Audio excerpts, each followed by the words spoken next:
of Revenge of the Scorcher Queen, our D&D 5e actual play campaign set in the world of Tegeia. Last time we left off with our heroes just arrived in the very heart of the Crimson Atolls in the course of their dangerous mission, and here we have our wonderful cast, and now Anthony, aka Ubo, is going to recap the previous events from last sessions. And then after the recap, we are going to dive straight into the action. So, Anthony, please, up to you.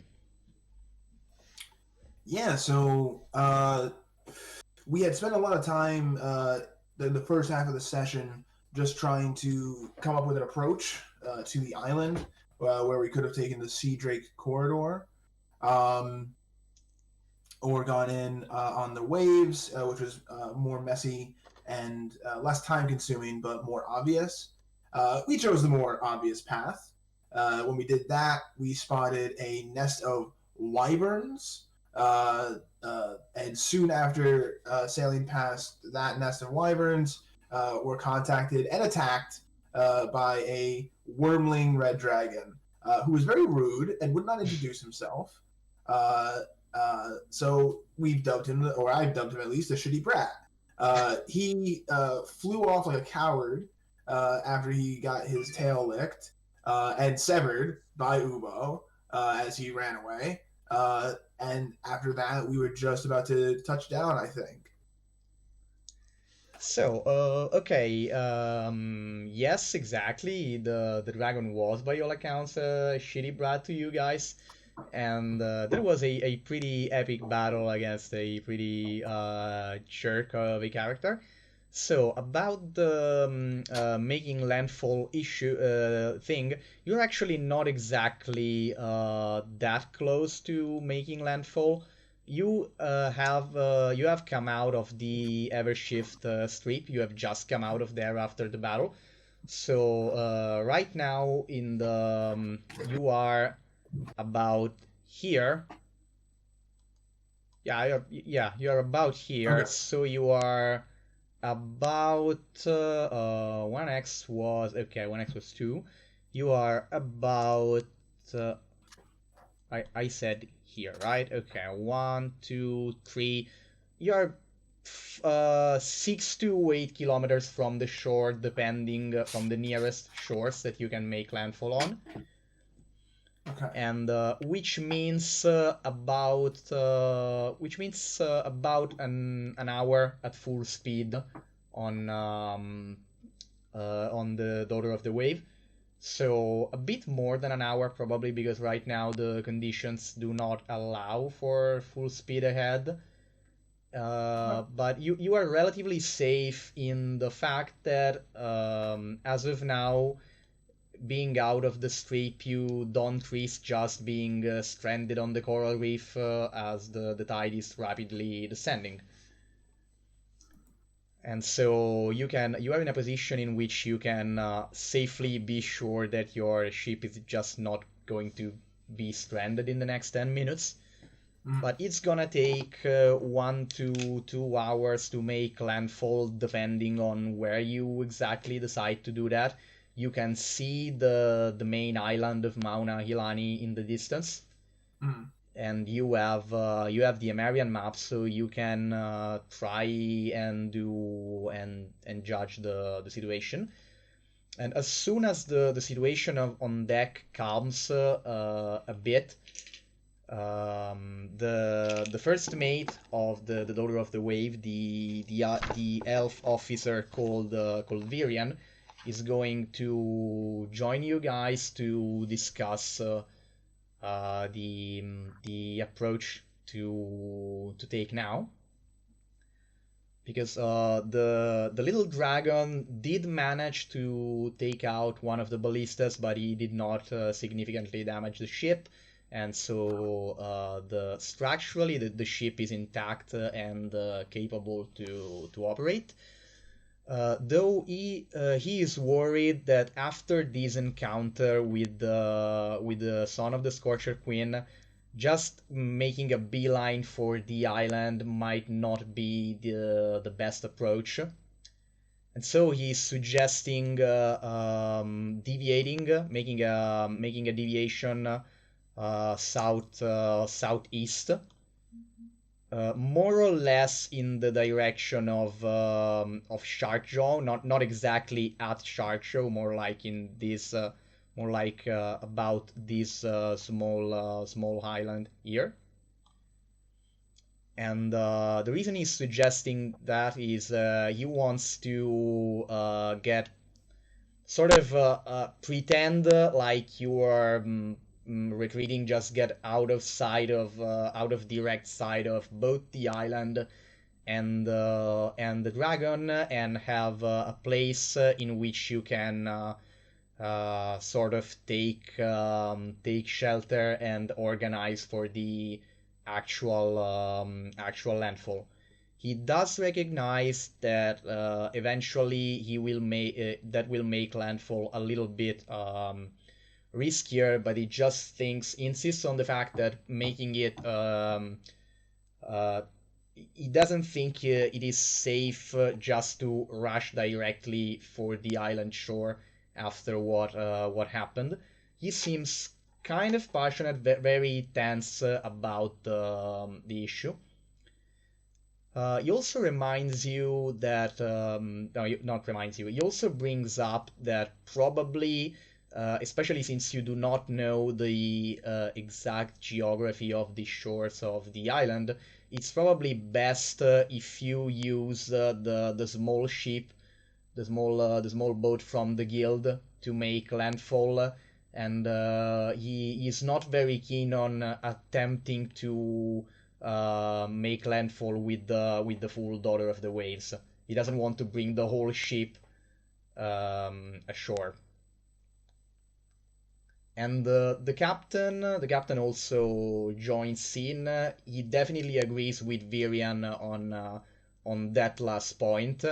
That you will eventually have to choose a sort of base point in which the ship will put down the anchor, and you will use your boat from there.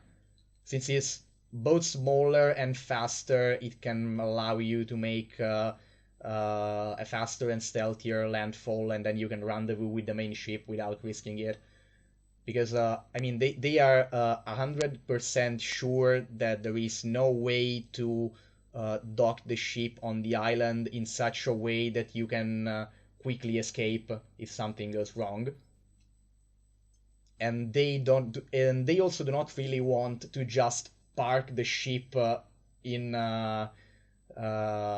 plainly in front of the shore.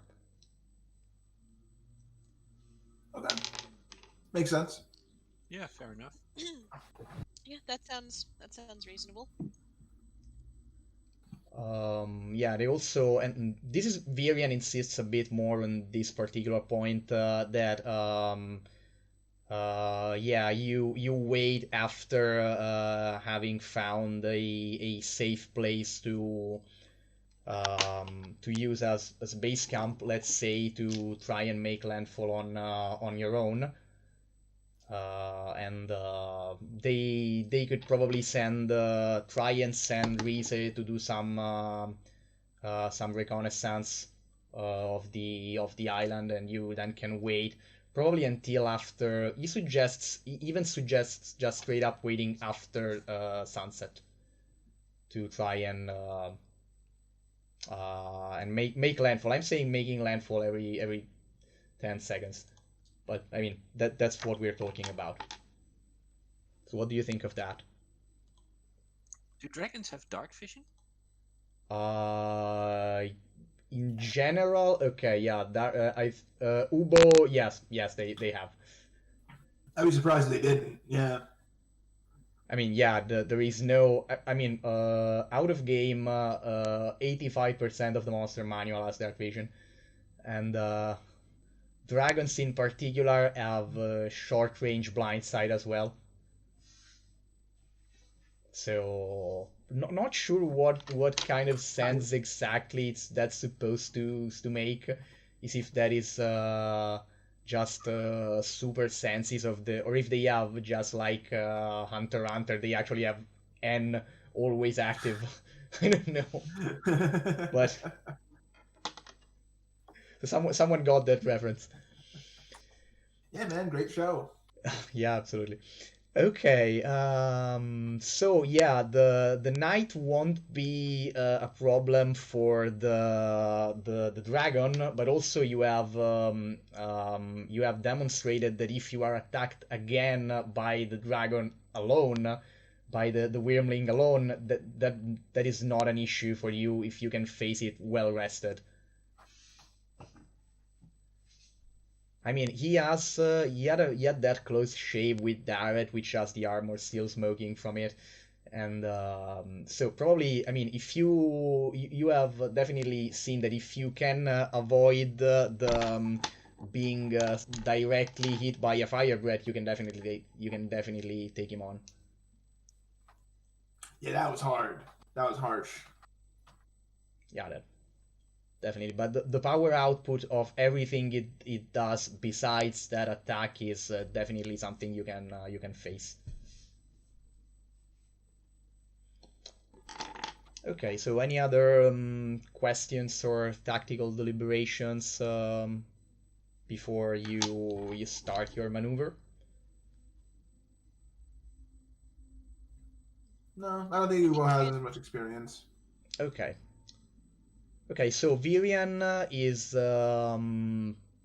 going to make is going to I don't remember the verb right now. So he's sailing towards this particular island near Sharkjaw, but he also tries to stay about the coast of Beastback Isle, both for having somewhere you can land in case of emergency, and again to try and maintain a lower profile and just not sailing super openly in the open sea Yeah.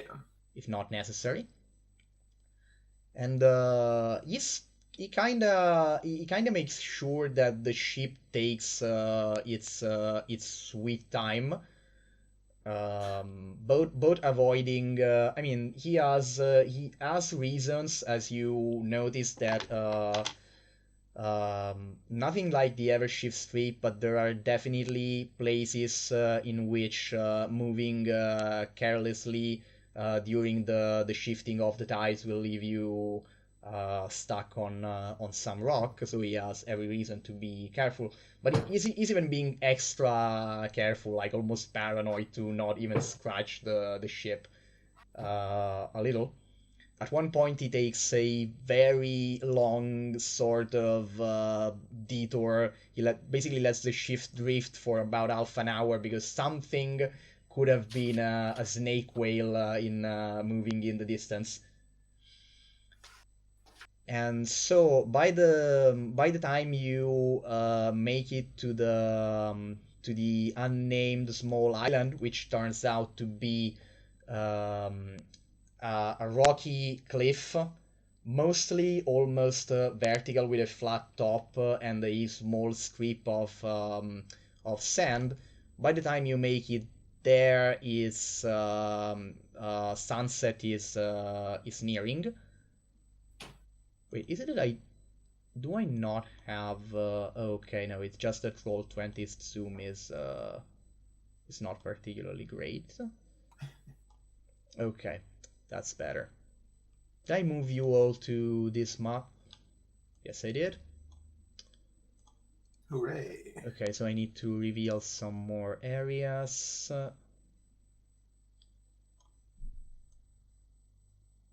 Yeah, so you did the whole detour around Beastback Isle, and yeah, you can see that the last part of your navigation would have needed a particular amount of care since you know the reef is way wider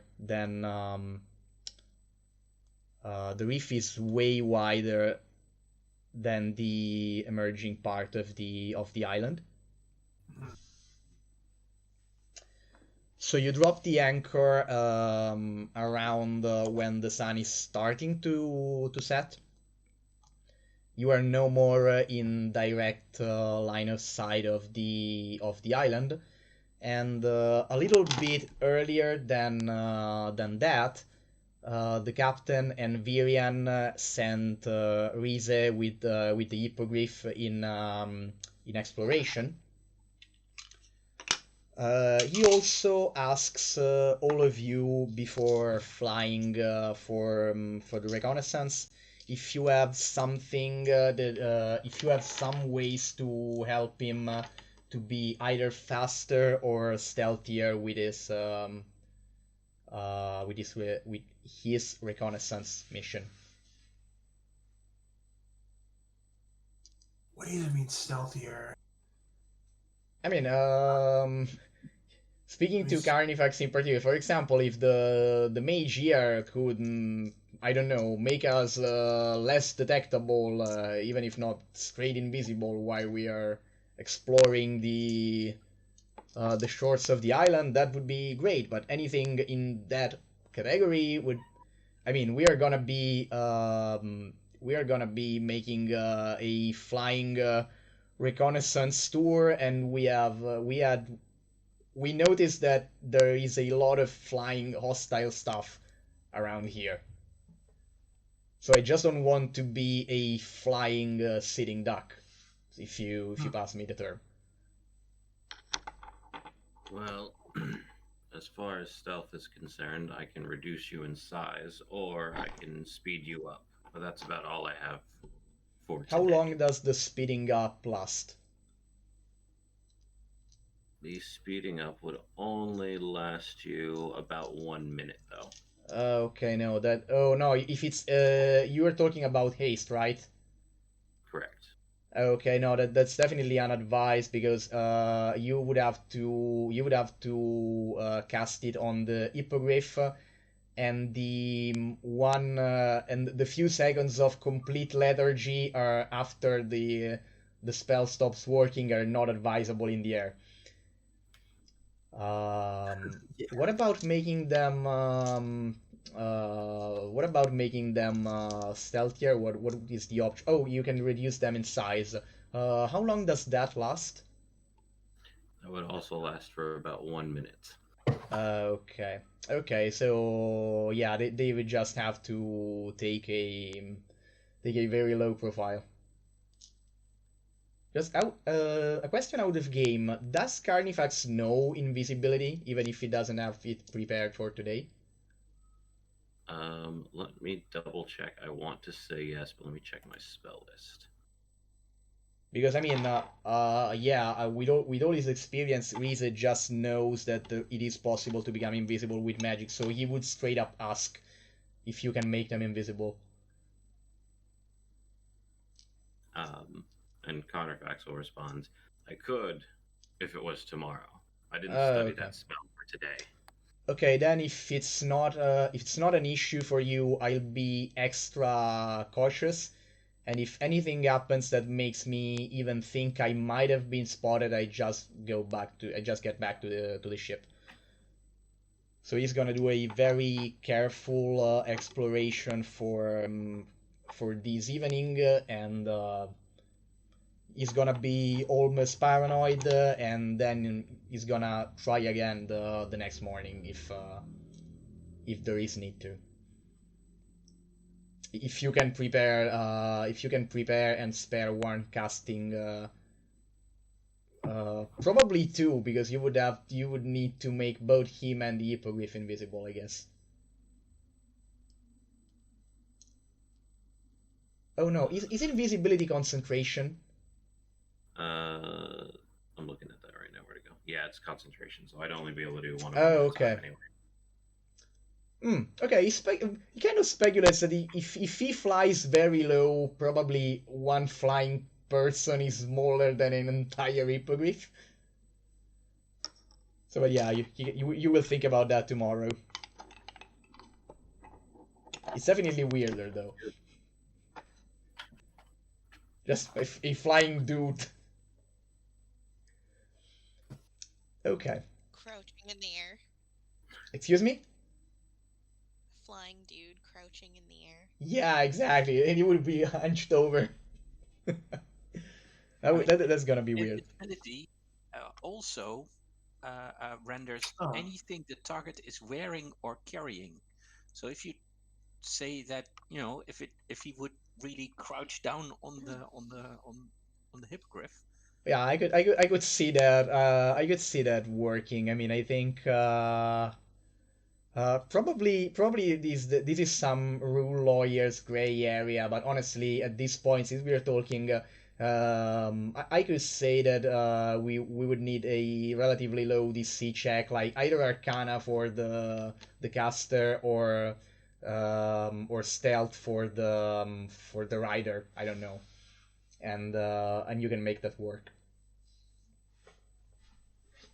Okay, so Rize is gonna make his inspection. He wasn't able to. I mean, he comes back after a while and he's not able to reveal much. Oh, I'm just. Okay. I mean, he only.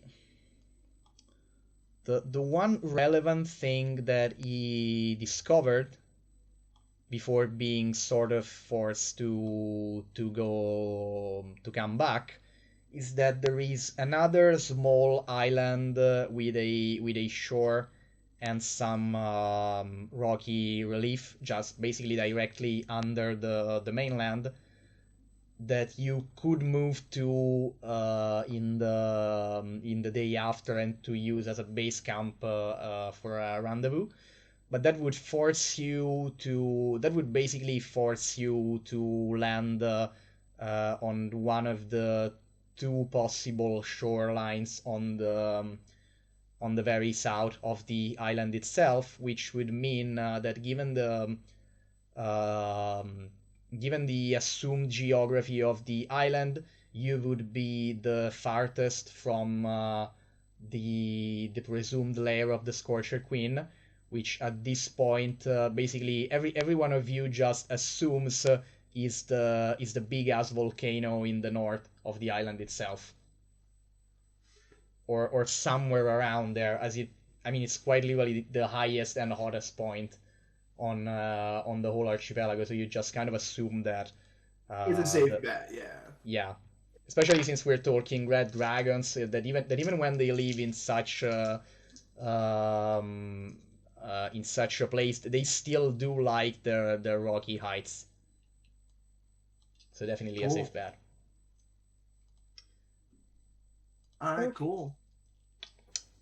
Okay, so last time we talked about how you were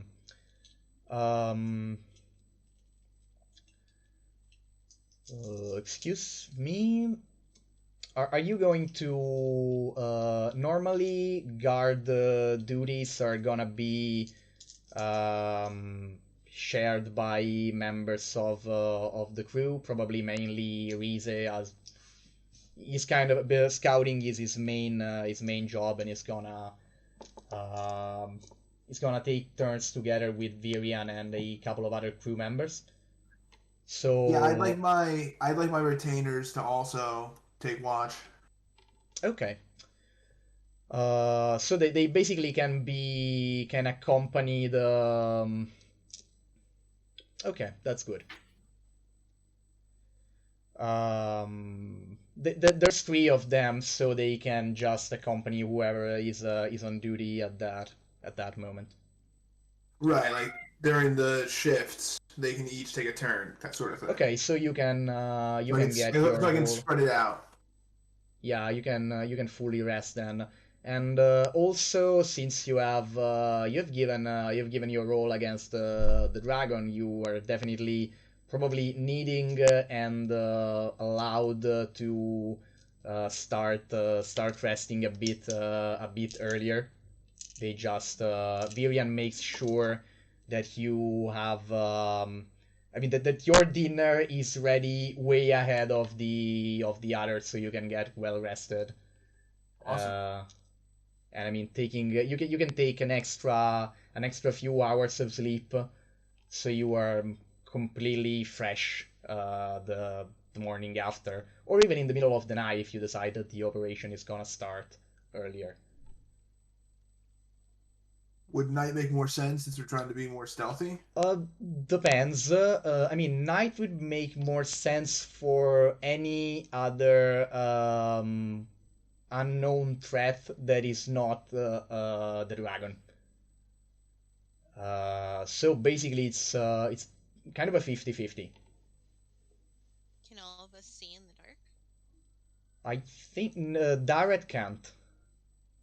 Ubo lives in the tunnels. Ubo Yeah. was born here.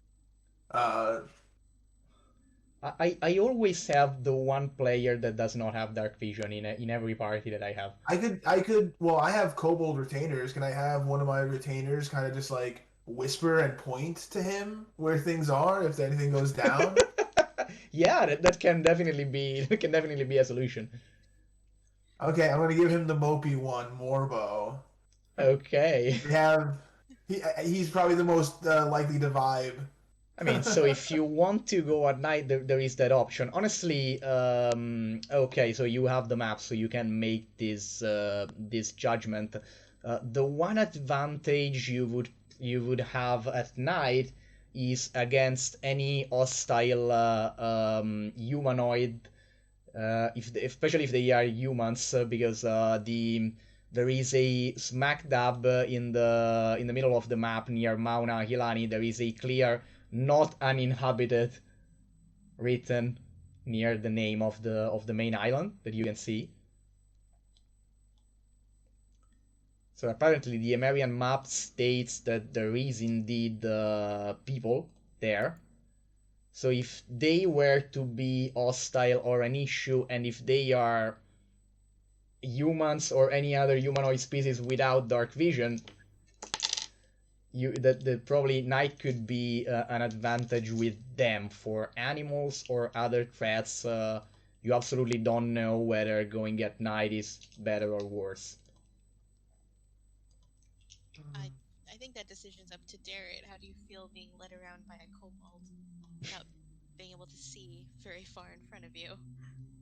I would also just like to point out that Darret is not alone in this. Carnifax also does not have dark vision. Oh no, wait! I also Carnifax does not. Lizardfolk don't have dark vision. Correct. I just double checked, Wow. But yes, we do not have dark vision. Oh, that's interesting. The heck out of me. I mean, for your party, I just assumed that scaled things had dark vision, even though for Lizardfolk, maybe it makes sense. Do you remember the whole cold-blooded debate of last times? You're not supposed to be nocturnal reptiles, and your clan in particular is sort of crocodile-like. So yeah, it makes sense. It actually does make sense that you don't have dark vision.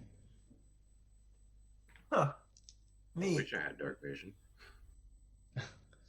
Oh, so no, by the way, I also noticed, there's another obvious thing. Anyway, unless you, probably it's not gonna be much of an issue anywhere, because even if you go full speed with your ship, with your small ship, you're probably only going to make landfall around maybe 1 or 2 hours before dawn anyway, even if you just start sailing at midnight. Okay. Because you can only go. I mean, you can go with the right condition. You can possibly go at almost double the speed of the Daughter of the Waves, but I mean, you're probably not gonna be able to go that fast immediately. So you would need, if you start from where you are now, you would need 1.5 to 2 hours anyway to reach the shores. And if you have to be fully rested before departing, you are gonna be leaving at most about 2 or 3 a.m. perhaps. So probably dark vision is not going to be that big of an issue. Well, if we're not going to get there particularly early, I think waiting until the sun's up a bit more is probably more beneficial, since half our party can't see in the dark. Okay. I agree with that. So anyway, by the way, while we are talking about that, and you are talking about it, discussing while you prepare to go into, the couple of rooms that you have to spend the night on, can all of you guys make a Constitution check? Constitution. Saving throw. Sure. Constitution saving throw. Saving throw, sure. Yep. Oh.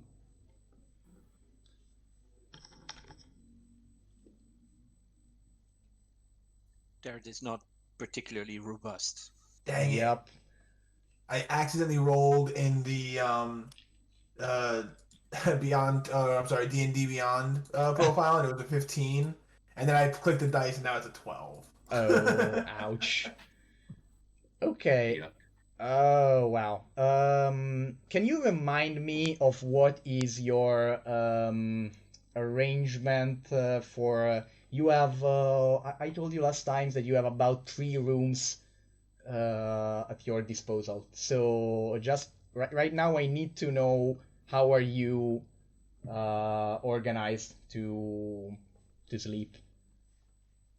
Well, I'd definitely be in my own quarters without my retainers. If I'm still sleeping, at least one of them should be on duty. Okay.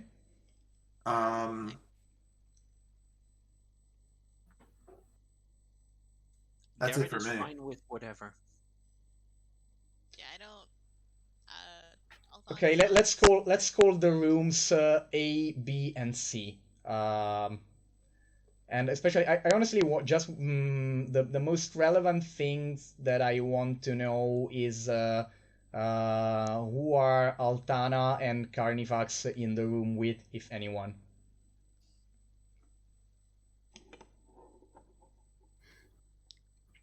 Didn't we say that Carnifax just kind of slept where he fell? I mean, Yeah. yes, Probably though in though. that main lower deck. Yeah, though he probably, that means that he does not sleep on the bed, but he probably will sleep in the room he is using for all of his research. The one room he inscribed all over. Yes. Then, once he's inside that room, he could be sleeping on the bed, under the bed, besides the bed, on or whatever combination of all of those. But so I just want to know if there is someone with him in the one room where he sleeps, and where Altana, and if Altana is with anyone else. We'll just say Carnifax's room is room A. Okay.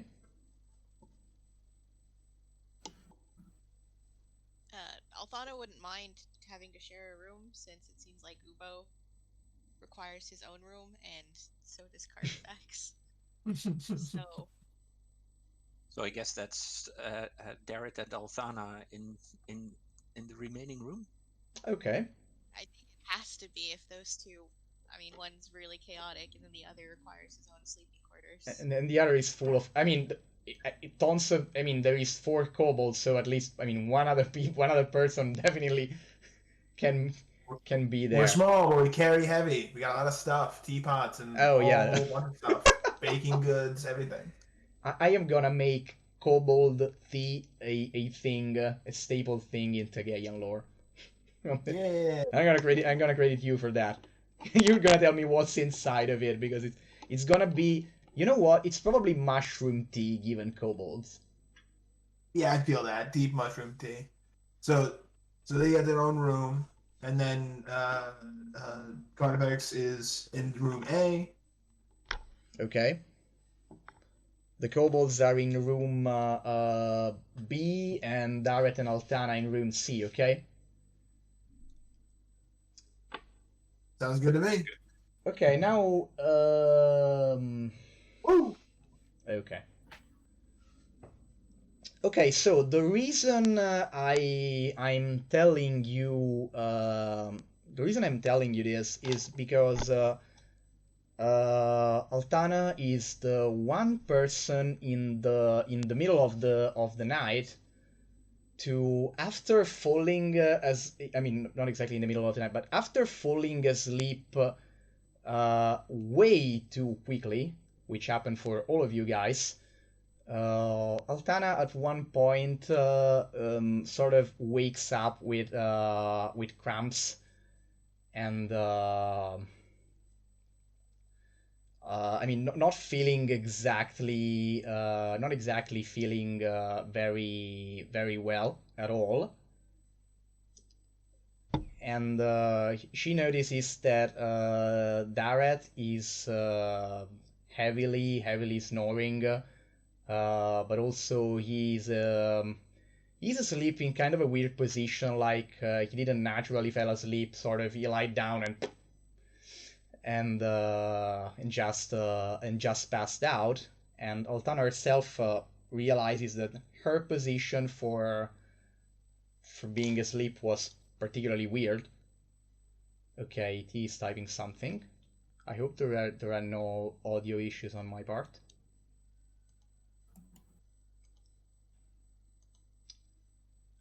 Oops.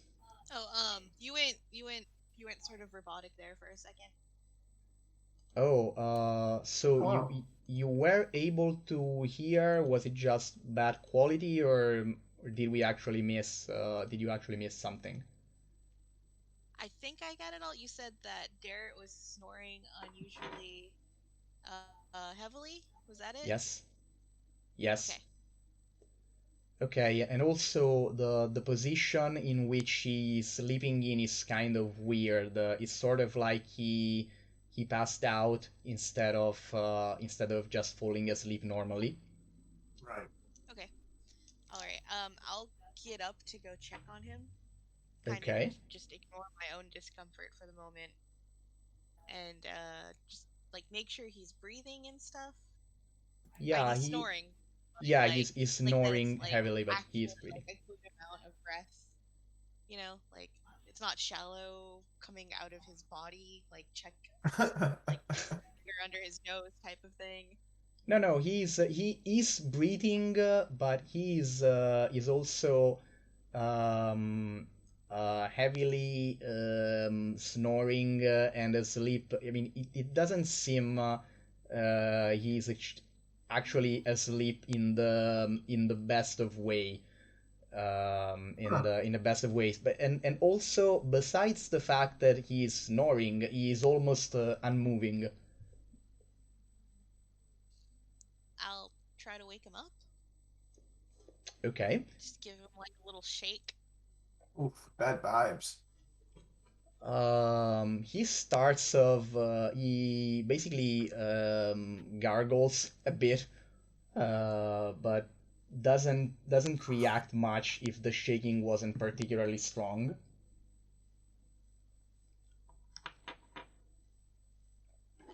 Also, oh, excuse me. What were you saying? Oh, I was gonna say I'll poke my head out of the room and see if I can spot one of Ubo's retainers nearby. You don't spot any of them, but what you do notice is that the door of the room where Carnifax is sleeping is not exactly closed. It's just very slightly open. Huh. I'll go back and give Darren a stronger shake because I don't necessarily want to walk into danger alone. Okay, so at this point, Daret does wake up, and he wakes up to a very painful stomach cramp, just like you did, and Ouch. obviously you shaking him. Wait, And what's the just- matter? I'll wait for him. One, it looks like you passed out, perhaps? You're snoring very loudly. Two, the door to Carnifax's room is open ever so slightly, and perhaps we should check that out. So, by the way, in gaming terms, in condition terms, you are currently poisoned. Both of you guys. Ouch. Poisoned. Blue. Being poisoned sucks. Yeah, it does. Wow. Okay, so you can, yeah, you're just poisoned. You can move and act normally, but you have disadvantage on checks and attack rolls. Okay, so what were you doing? Excuse me? We, Oh, go ahead. I think we were going to check on Carnifax. Okay. Carnifax is lying in the middle of the room, basically sort of like crocodile basking, but belly up, mouth open, tongue slightly out on the sides. He's doing a weird sound that is presumably the Lizardfolk equivalent of snoring. And differently from you that were immobile while you were knocked out by the poison, the tip of his tail is just flicking constantly in various directions. But the most important thing is that the rest of the room is in a bit of disarray, and particularly the sack, wherever he was keeping the Eye of the King, is open near him. Oh my. Huh. Carnifax doesn't look out of sorts, but that bag does. Excuse me? Carnifax doesn't look particularly out of sorts, but the bag does. Yeah. Rude. Darrett will poke Carnifax, but you know, a bit from a distance away from his jaws, so that if he startles awake, Yeah, there are that's kind of a good call, because after you poke him, the jaws clamp shut and Carnifax's eye open immediately, though he's gonna be unable to move for the next 10 seconds, and then he's gonna be able to stand up. I'll check the bag. Also, you Carnifax, you are not having cramps, but you don't exactly. I mean, your physiology is impacted a bit differently, so you kind of feel a little funny right now. Not the best control on all of your muscles, especially your tail is acting weird. I'll stare at my tail for a minute and try to mentally will it to stop, and when it doesn't, I'll grab it and just hold it still. Okay, it kind of works, but now it's your left little finger that's basically doing this and opening and closing on its own accord.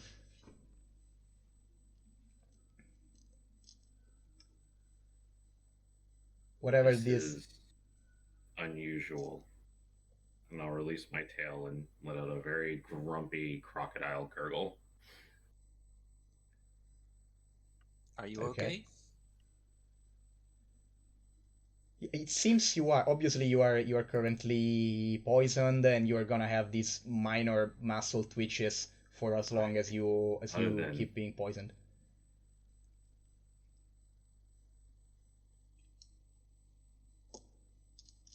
Excuse me? Did I interrupt someone? Okay, think so Althana was checking the bag. yeah, Altana was checking the bag, and of course, I mean, you don't know what was inside the bag. The one thing you can notice is that the Eye of the King is obviously missing. No. Oh Uh, shit. yeah, that's definitely the moment definitely calls for that. Perhaps we should gather Ubo in here. Yeah. Carnifax agrees and goes, you get Ubo, and he just starts like turning over everything he can, making sure it didn't roll somewhere it shouldn't have. Oh If man. it's anything like me, it moves in its sleep. Okay, apparently, okay, Carnifax is checking for the room, the other two are going to get Ubo. Also, Altana is able to hear a very muffled thump from above deck.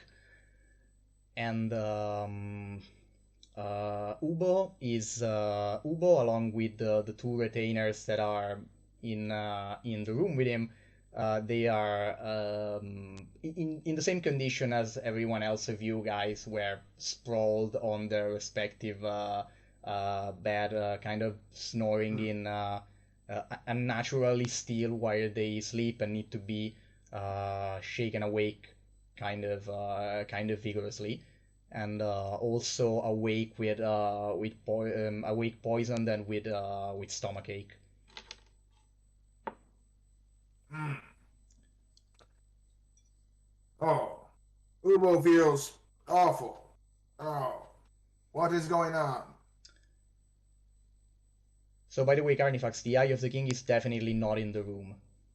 Okay, back to you guys.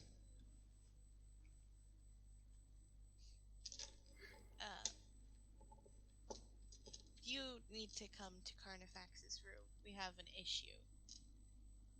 Mm. Very well. He starts to get dressed and suits up and goes out. Okay, there is another thud. This time definitely stronger from above deck. Do we It all seems notice something. that? Yeah. This time all of you hear it. Darrett is going to pop his head above deck just to see what is going on, if there is something to see.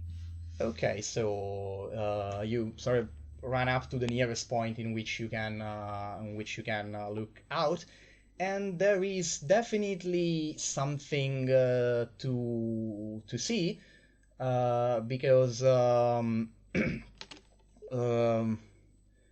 because there is apparently there is a hooded figure is currently bugging, just like physically bugging what seems like a cat No. into a sack, and Stop him. also the eye of the king is on a piece of cloth momentarily on the ground besides him. So after, while he's putting, if you don't intervene, the guy is going to put the cat in the back, close it, and then take back the eye of the king.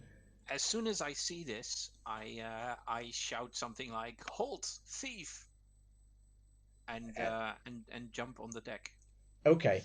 The person, the hooded person, just drops the bag on the side, grabs the eye of the king, and starts running towards the side of the ship. I'll run over because I have forever movement speed. Yeah. Dash over. Yeah, basically I want to teleport to where this guy is using Misty Hell- Step. That- It's a bonus hell- That is action, Okay. enemy. and I want to, tackle him. Hell Okay. yes. The moment in which you are going to teleport behind or in front of the guy before tackling him. In front, so I'm going to, run, just take a running step, then do the teleport, and then That's smack great. right into him. That's amazing. Make a Yes. contested athletics check or athletics, and it's gonna be with disadvantage since you're still poisoned. If you beef it, you still have inspiration, I think. Yes, Oh, and also you Don't rolled forget. disgustingly. Okay. Okay, so you tackle him no problem, and the eye just rolls out of his hand on deck, and you realize you were staring at Virian, the ship's first mate. Son of a bitch. Oh, I'm you're running. If I you hear him say all- "halt thief," I'm also running to the top as fast as I can with my crossbow out. yeah. I mean, everyone is on deck at this point, I guess. Can I scoop up that eye since I was running over there and I have 90 movement? Okay. Yes, you can. Yeah, you absolutely can. Let me get back on the I'm ship aware now. I probably shouldn't touch it, but I'm gonna do that anyways because Yeah. it should not be on the floor. Yep. Definitely. That is a good move. That is a solid move. Definitely should not be on the floor on its own.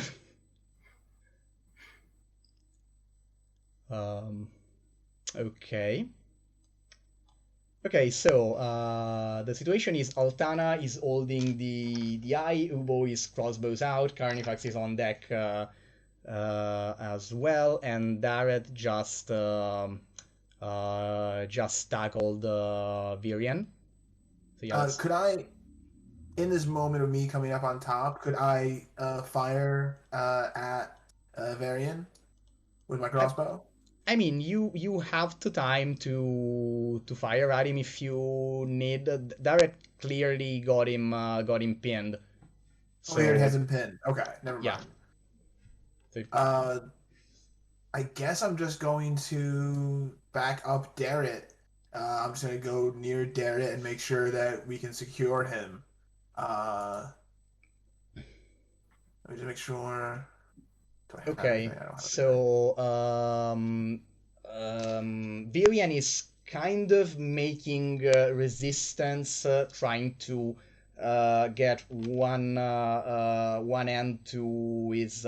He's trying to put one end into the sleeve of the other arm, presumably to grab something. I'm going to stop him from doing that and try and tie his arms with my rope. Okay, there is another contested athletic checks. I mean, since you are both trying to have him to keep him down, you're just both of you are going to roll one straight check, Okay. and we're gonna sort of. I have pack tactics anyway, so it would have negated that. Okay. So that's athletics. I didn't boost my also. athletics. I'm an acrobatic boy. I got an 8. Okay. A respectable 8. I hope that Dareth does a little bit better. I don't want this guy getting away. Can I use? You told us that we have inspiration. Yes. I'm going to use my inspiration to cancel my disadvantage for this one roll. Okay. So then you probably have advantage given the situation because you are on top of him and Ubo is helping you. So you're probably just going to straight up have advantage. Okay, fantastic. You have completely pinned the guy. His face looks very, very desperate. He's sweating profusely, and something, a little light blue stone comes rolling out of his sleeve, and it's kind of slightly pulsating with light, and he desperately makes an attempt to reach it with his fingers, but obviously he's not able to do that. Quickly, Althana, grab that jewel.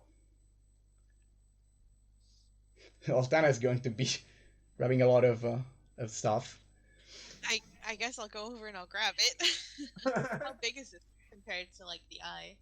Oh no, it's very small. It's like magic stone size. I mean, it's a bit a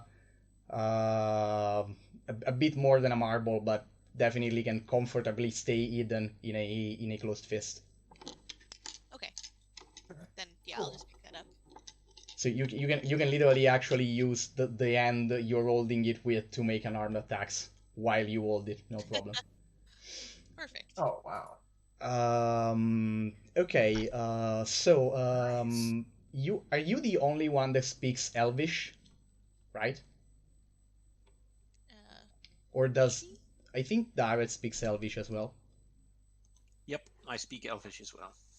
Yeah, okay. So Perfect. both of you are able to realize that Vivian is sort of mumbling incoherently, but most of what he's saying sound like sort of desperate apologies. Like I'm sorry, I had to do it. You don't understand.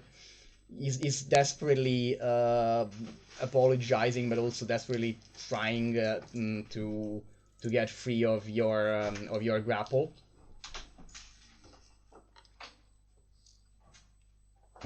Please. Yeah, he's staying down. He's Yeah, until we've definitely secured he is. everything. Yeah, They- Ubo is fully tying his arms and limbs to bind him as much as possible. Okay, at this point he's literally on the verge of crying, and he realizes that he was speaking in Elvish this entire time, and it switches to common, and he goes like, yeah, I mean, I'm sorry, but you don't understand. I had to do it. It's no use right now. They have my family, and they're coming anyway. Who has your family? And at this point, there is a powerful slam against the side of the ship. Oh no. Everyone roll a dexterity saving throw. I can do this. Come on, Ubo.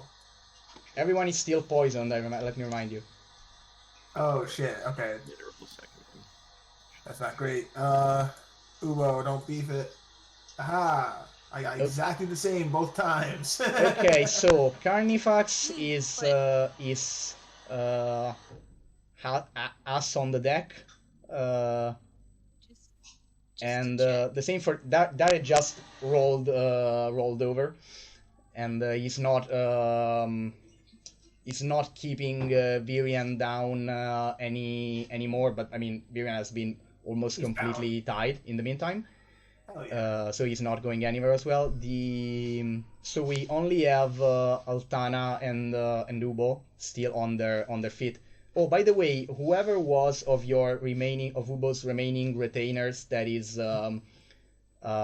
was on guard duty right now is slumped over, still unconscious near one of the ballistas. Morbo, no! Oh, poor Morbo. And at this point,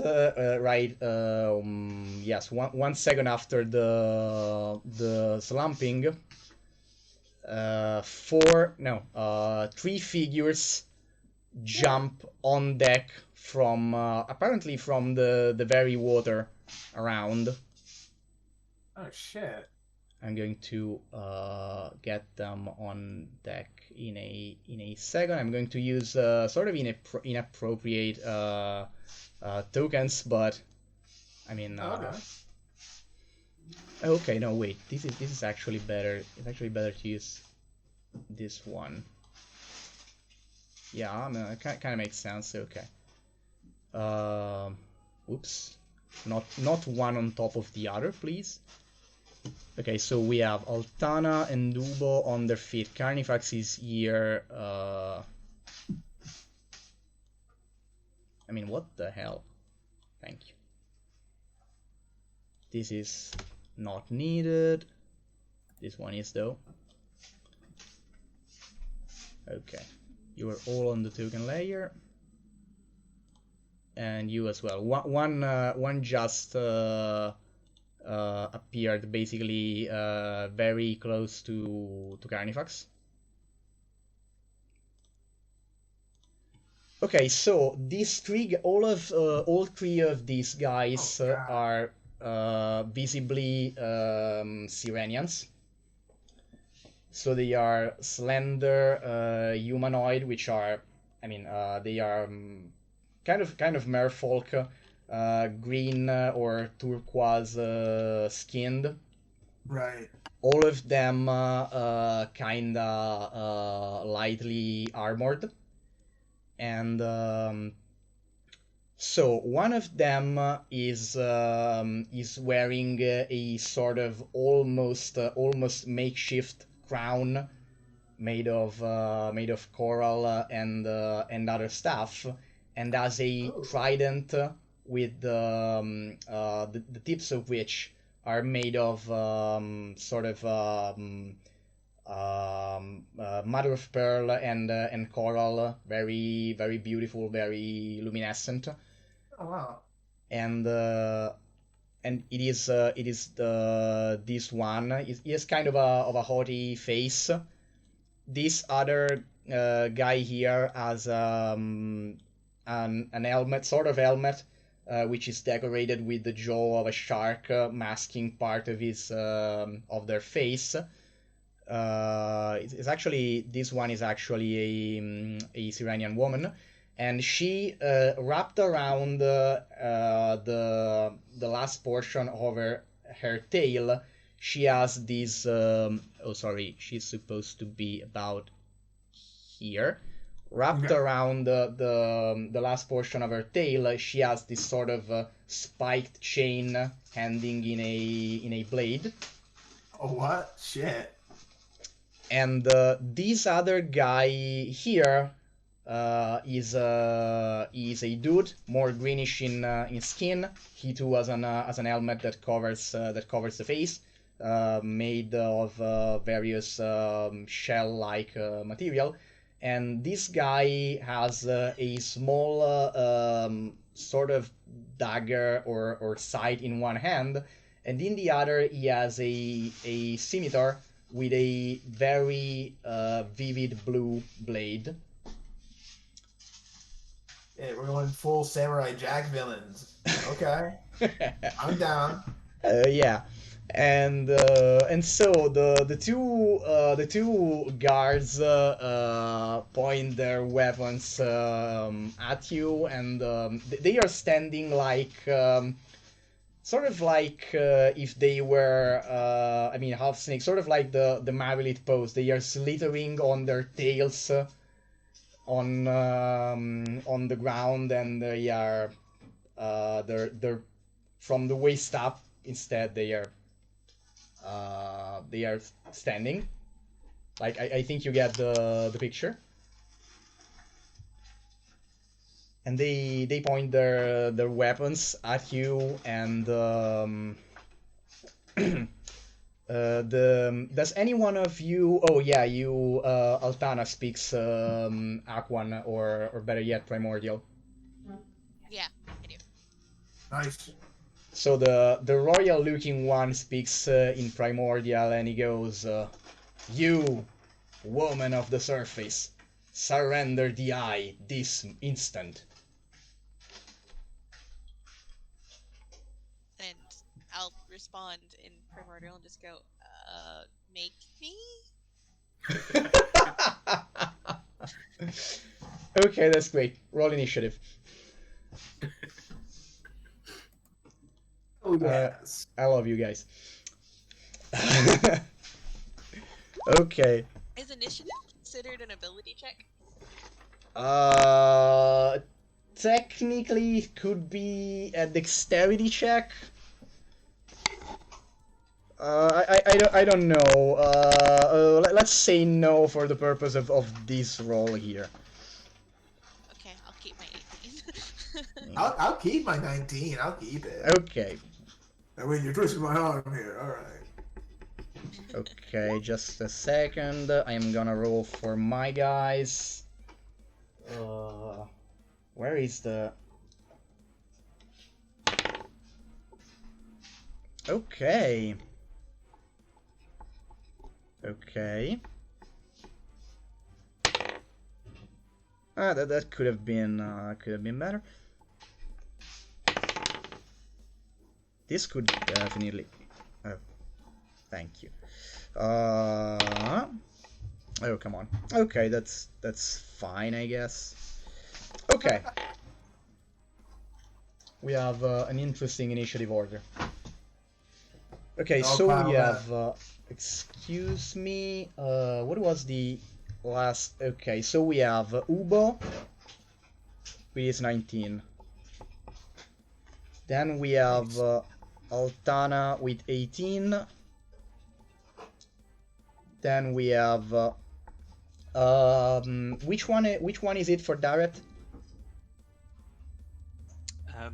6. Oh, okay. And then we have Darret at 6 and Carnifax at 12. Okay. Okay, that's a nice distribution of initiative there. Okay, so Ubo, there you go. So the one in front of me is the one with that like chain sickle. It's the mermaid girl with the chain. Yes. Okay. He shrugs his shoulders and he starts with a whip attack. So that's his bonus action.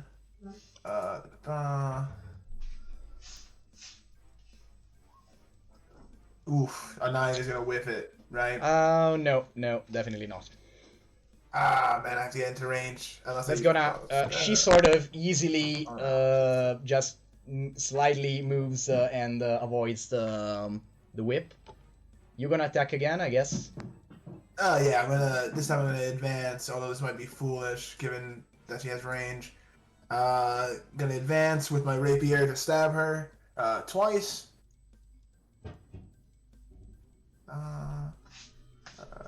Twice? Are you using something, or is it because you have? Oof. Well, no, because I have a special maneuver that if somebody comes in range of me, I can hit them with my whip. Yeah, though 13 does not. 13's gonna whiff.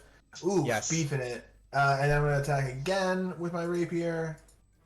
Okay, this one hits. Right? Okay, so I'll roll damage on this.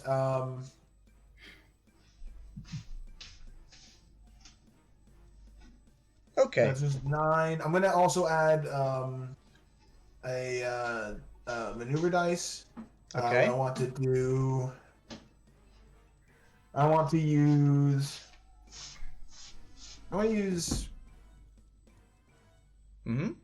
Outside attacks. Yeah, you know, I'm gonna use tripping attack. Okay. So I'm gonna roll a 1d8 real quick for damage, and they have to make a DC 15 strength saving throw, or fall on their butt. Fantastic. Oh, all right. I just okay. What is the DC again? 15. Yes. Okay, she made that. There's an extra. Damn it! There's an extra 2 damage from my maneuver. Okay. So what happened? What happened is that basically you did manage to wrap the whip around sort of her chest and slam her down, but given the fact that 2/3 of her length are already on the ground due to the tail, she just sort of sprang back up by twitching the tail. Damn. And at this point, she again with a flick of the tail, she unwirls the chain, puts her hands on deck, sort of just basically lifts herself on her arms and just swings the whole tail around, making the chain, the spiked and bladed chain loop around. And first she attacks you. Is this a reaction from her? No, it's her turn. Unless you have something. I would actually like to use action surge in this moment. Oh, okay, great. Okay, then it's gonna be. I'm gonna if it's not a problem for you, I'm gonna keep the roll. The roll for that? Here. Yeah. Okay. If she survives whatever you're gonna do. Okay. She definitely will, I'm sure. But 2 attacks. Okay. That's my first one. Basically, Ubo just went full Levi here. Oh my Just god. shot Another himself 9. forward. And an 8! Ah! I Ah, rolled a 1 on okay, that no. one. Both Oh, missed. So basically, she's okay. This is humiliating. a high dexterity duel. Just I'm just randomly stabbing at her, getting more and more tired and drawn out as I am. Yeah, Oof, the okay, battle that's of it. dex builds. So you still That's have everything. disadvantage on these attacks, by the way. Oh, you know what? You're You right. guys are still poisoned. Thank you for reminding me. It won't last. You can feel yourself getting better. It Oof. won't last longer. At the end of this round, it's gonna be over. But you are still poisoned for the round in the round in question. Hey, it's all good. Okay, so back to what I was saying. She gets back up, then does this acrobatic maneuver and starts tornadoing the chain around. And she rolled a natural 20. Jesus Christ! Yeah, I mean, yeah, that's Hell yeah! I had the dice here waiting for you to finish your turn because you're like, oh my god. Can I keep the roll though? Ah, fair's Okay, so fair. she rolled a natural I have 20. full health. Come on. How bad can it be? It's 10 slashing damage, Okay. and you have to make a strength saving throw, DC 13 or fall prone. You said a strength saving throw? Yes. Or you can And I use have. acrobatics, I think you can, given you in particular, you can use acrobatics for this one. Okay, that's still the disadvantage, so I'll roll twice. Yes. Okay. Oh, you know what? Hey, I'll take it. This is Fine, the I'll take best disadvantage. Okay, so you basically got launched into the air by the chain that sort of Ah! that sort of made some circus maneuver with your tail and 3 out of 4 of your limbs, and got back up, even though Jesus. your armor is not exactly in good shape right now. And Oh my she god. looks at you, says something in primordial that it's probably Altana can vaguely hear. It's something like, impressive. And then there is Ooh. another chain attack, which is against Darret instead. What is it? You won't believe what I just rolled. Is that another 20? Yes. It's true. We do not believe it. I mean, I can literally point the camera at the die. I don't know if you see it, but okay, no, it's the resolution does not help. But it's literally another 20. Okay, so it's gonna my be. God, that's such D&D though. It's gonna be 8 slashing damage and a DC 13 strength saving throw. Ooh. So by the way, it was a great exchange because both of you rolled like crazy. I mean, just I want an anime of this exchange of turns alone. Right, exactly. Me beefing it so bad and then her just kicking ass. Yeah, just Uber because basically rocketing himself in this flurry of blaze, getting some hits in, and then it's so it has become Vinland Saga for some so anime. Okay, so Darret is butt on the ground. And then the next in line for action is Altana. No. Yes, it's Altana. Alrighty. Does the blue gem in my hand look important? That's a vague question. Sort of. I mean, it's kind of pretty and shining, but depends on what you mean by important. I was gonna throw it at the one that's currently knocking Ubo and Tarot on Oh, I mean, you can do I that. don't have a free hand otherwise, so. Oh, or you could just drop it. I mean, you absolutely do not have the time to judge what does it do right now. I'll be smart and I'll try to pocket that, and then I'll take I mean, as a free interaction, you can just pocket it. No problem. Okay. I'll try to take I'll take like a step or two back towards Carnifax. Yeah? Take out a dart. Is it still within range? And then I'll Okay. throw a dart at this one.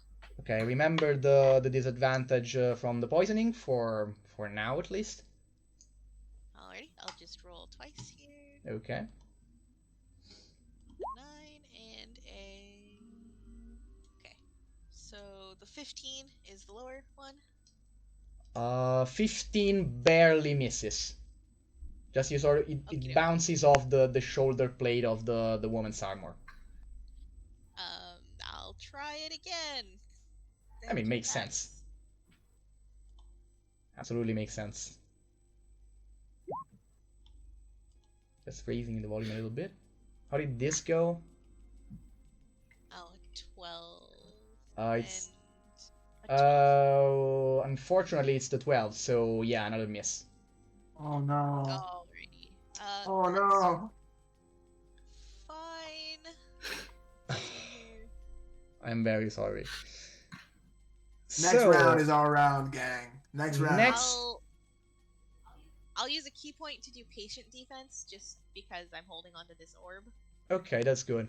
Okay. I don't want it to get knocked out of my hand. Next up, Carnifax had fallen on the ground before, right? Correct.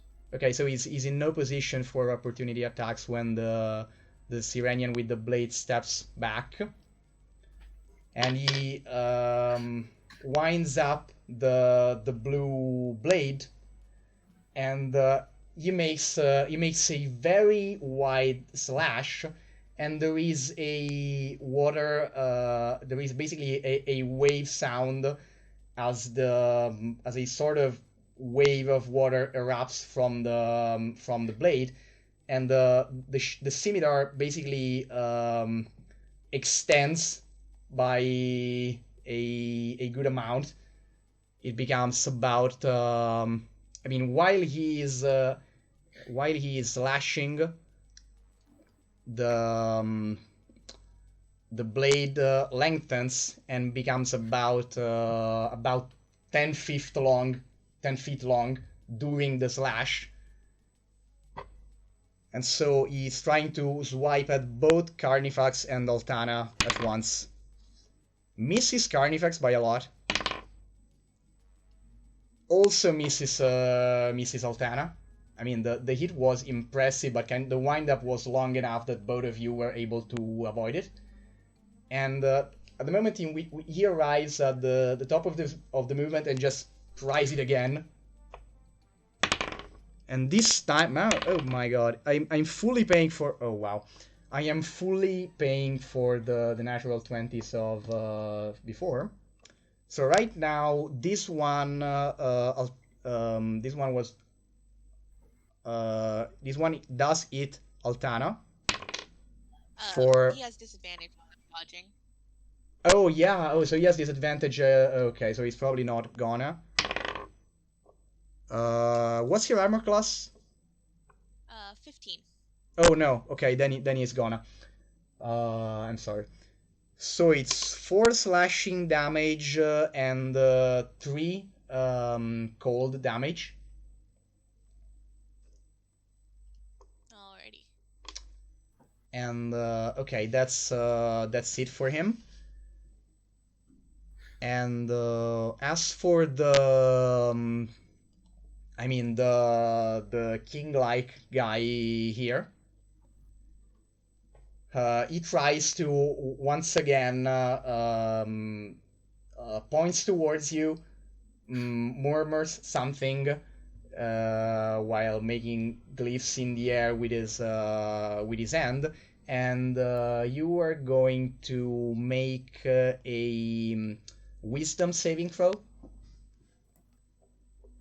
DC 12. Me? Yeah, Altana. You are holding the Eye of the King, so yeah. Carnifax is going to burn his reaction and counterspell, whatever the hell that is. Okay, fantastic. So he just goes. He tries to do that, and basically there is this wave, and he sort of, you can see him going wide-eyed, like, what the... visibly outraged by what in Primordial, so he goes, how dare you, you surface scum! I'll look over my shoulder at Carnifax and be like, he's not happy about that. So, by the way, it is Carnifax's turn now.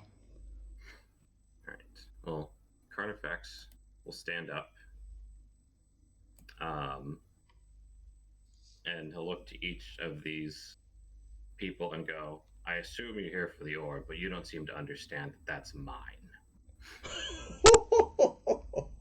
And then he will cast haste on Althana and tell her, be swift and destroy them. Oh yes.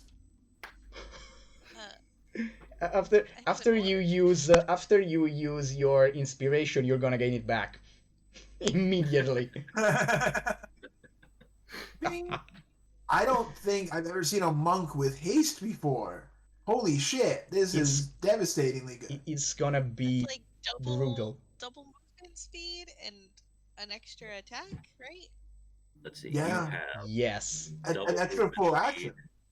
an extra attack, advantage on dex save, so that protects you a little bit from the poison.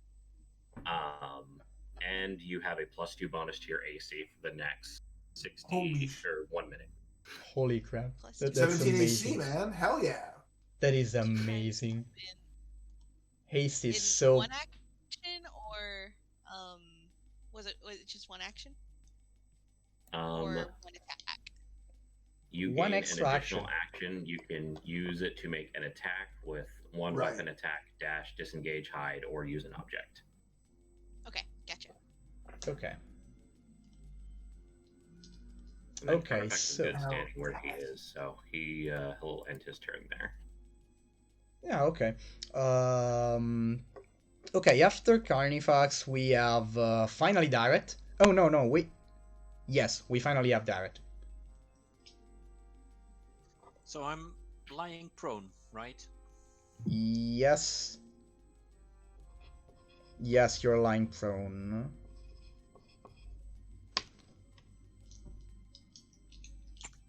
I'm gonna hold on. Getting up, is that movement or is that an action? No, it's half of your movement. Half of my movement. Exactly. Okay. Yeah, the prone rules are kind of stupid in 5e baseline wise, but yeah, not exactly for this, but for the fact that knocking someone prone in most circumstances just does not, it's not worth it. Okay, Well- so yeah, half of your movement and you're back up. By the way, Okay. you're no longer poisoned. You have all of you have regained your strength. Yes. You feel a little bit better. Then I'll get up and step up next to Ubo and attack this merfolk person with my scimitar. Okay. Please, please go. Oh yes. That's it then. That's probably a miss. Yep. He is very hard to hit, friend Darrett. Yeah. Yeah, she's kind of slippery. Yes, so. Yeah, definitely slippery. Okay, so anything else you can do? No, that's it for now. Okay, at this point, the king looking guy sort of looks overboard and he shouts something that sounds like Sarkel! And at that point, someone new joins the party. Okay, first of all, everyone standing make a DC 12 dexterity saving throw. Oh jeez. Okay. Alright. Althana, you have advantage. Oh, okay. Yup. See again. Dang. It's C. I would actually like to use my inspiration to Okay. add. That's a 1d10. Excuse me? What is inspiration? Is that a advantage. 1D? Is advantage on one roll that you can use for Okay. yourself or grant to someone else, or I negating a gotcha. disadvantage. So can I negate my second roll of 10 and keep my 17? Yes. Perfect. I will do that and burn my inspiration. Okay, Oof. so everyone made it. Okay, everyone is standing. There has been a slam on the another slam against the ship. After this slam, you feel the terrain under your feet starting to be slightly inclined toward the right flank of the ship, and you hear a very strong sound of wood cracking. So something definitely damaged the hull of the ship itself. And something, which is gonna be this guy. Oops. Okay, sorry, I'm putting the ballista out of the way for a second. Something jumps on deck, apparently from out of the water. This something looks like a shark made of metal, with sort of a will-o-wisp-like blue flame inside of him, just pouring from the junctions of the armor. While the shark is in the air and going over deck, it reassembles into an heavy suit of armor, carrying a shining glaive with the blade crackling in lightning, and lands on deck with a powerful thumping and clanking sound. It's supposed to be here. And he raises the glaive and rapidly swings it at Carnifax. And is Carnifax your AC? My AC is 15. Okay, he definitely hit. What did he roll? Because I would like to hit shields if possible. He rolled a total 21. 21. All right. Okay, so is this is gonna be, oh my god, this is gonna be a harsh attack. It's a 14 slashing and 2 lightning damage. 10 slashing and 2 lightning. Okay. Wow, these guys are not weenies. Jeez. No, they are not. And the Royal Guard here is not messing around.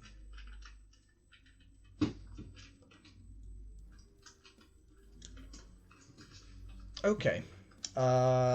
So here we go. Does haste modify the initiative order? It does not modify the initiative order. Okay, then we have Ubo. Excellent. Ubo's looking to redeem himself here after a pitiful display. 2 rapier attacks. This one is at disadvantage for the first one, so it's a 9. Oh, you know what? No, it's not a disadvantage. It's not a disadvantage anymore. It hits. Yes. It hits. So 18 hits. And then I'll roll my second one. 11 will not hit. I'm going to roll my whip. Nice. So dirty 20. So Okay. I will roll 1 rapier attack, which is 6 damage. I'm going to do a maneuver. Althana, are you trying to keep your distance from anybody, or are you trying to get closer to anybody? Like this guy or anything? I'm sorry, Anthony, by the way, have you already rolled the damage for the first attack?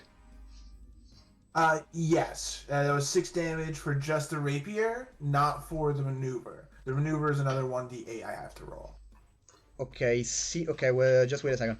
You had already done about 11 damage, so is 6 damage, so we're at 17 on the chain girl, and for the first attack, and then I'm gonna use a maneuver Okay. one way or the other, so it's gonna be another 1d8. But I just want to ask Althana or Carnifax even, or anybody, if you need to move anywhere, I can maneuver you up to half your movement speed somewhere if you need it. Probably not Althana actually, because she has haste, but just in case, who knows. maybe Carnifax could need someone between him and the hulking brute with the glaive. Yeah, Carnifax would like to move a little bit. Okay, so I'll use maneuvering and attack, so you can move up to half your speed anywhere you want. So I'll mark that, and then I'll roll 1d8. Okay. Here. So it's nice, an additional 6 damage with the maneuver. Oh, So it's 12 from the- fantastic. So that's 12 from the rapier. I did hit with my whip, so I'm going to use my attack now for that. That's a 7 on the whip. I'm going to use another maneuver. Well, how bad is she looking? Is she looking fucked up? Or no? Yeah, you could. I mean, if you keep at it, you could gain the upper end. Okay, I'm gonna use a maneuver. This one is gonna have to be trip attack again. You definitely feel like you need to put your everything into taking her down quickly, though. Okay, so yeah, I definitely use tripping attack as a DC 15 strength saving throw. Okay. Regardless, I'll roll another damage die. She's kinda hard to knock prone. You said 15? Yes. Okay, It's apparently an additional... you do make it though. Okay. So she fails? Yes. Awesome, so that's an additional 4 damage. So 12... Okay, at this point, since you actually tried twice, since that whole the tail is on the ground thing, these guys are actually rolling with advantage against trip attempts. But this time she rolled poorly on both. Gotcha. Okay, yeah, so this time Ubo gets 2 good hits in, trips her, kind of yells at Carnifax like, "No!" And then just kind of sits where he is right there, and that's it. That's everything I can do. Okay. Okay, so at this point is... at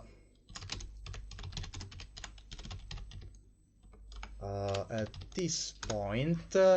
you see what I was saying about the tripping rules. At this point, she can just get...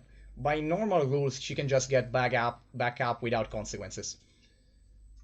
Right. And that's kind of crap, if you ask me. If she had rolled worse initiative, it would be better. But at least I got the extra D8 of damage. You know? Yeah. I mean, she can just she could just get up and you know what though? Okay, she can do this. From while still prone, she tries again to slash at you guys with the bladed chain. She goes first against Ubo, and it's gonna be okay. This one is gonna be a miss, but Ubo still seems like he's the one of the two that did the most damage, so she's gonna go for him again. So is it? I did like 21 damage or something. Okay, what's your armor class, Ubo? That's a 17. Okay, no, she's still missing. Hell yeah. At this point, she tries to just get back up, but the process of doing that without being attacked leaves her unable to move any further. And now we have Altana's turn. Now Altana is gonna wreck some serious ass. Can I hand the orb off to Carnifax since he's much closer to me now? Definitely. As a free interaction, you have it in one hand, so you can just go there. You're also so fast that you basically slam the orb into his chest. Okay. You try to give him delicately, and you go, ouch! Carnifax will pat the orb and go, "Oh, welcome home." You do realize that Carnifax is probably forgetting that the mission is actually to leave it on the island. I don't even care that you're not an egg. I love you. I'm gonna approach this guy and I'm gonna attack him to see if I can maybe knock one of them out of the fight. Okay. Okay, just Here. go ham on the guy. Yeah, just go ham. Let's just decide. Second to check something. Oh, by the way, if you're if it's okay for you, I think we are gonna take a break after this round. Because I don't want to split the round, and we're all having fun with the combat, but we are 15 minutes later than the break should have been anyway. So if it's okay for you, okay. I'm gonna grab my longsword this time, and I'm gonna go ahead and make my 2 attacks. 10 and a 24. I assume the 24 hits. Oh, I have 3 attacks, right? Correct. Okay, then I'll just make Yes. 3 of them. Okay, so let me. Oh yeah. Your attacks were 10, which misses, and the other 2 which hit. 16 just hits. Nice. Any bonus actions for martial? Okay, let's see the damage. That.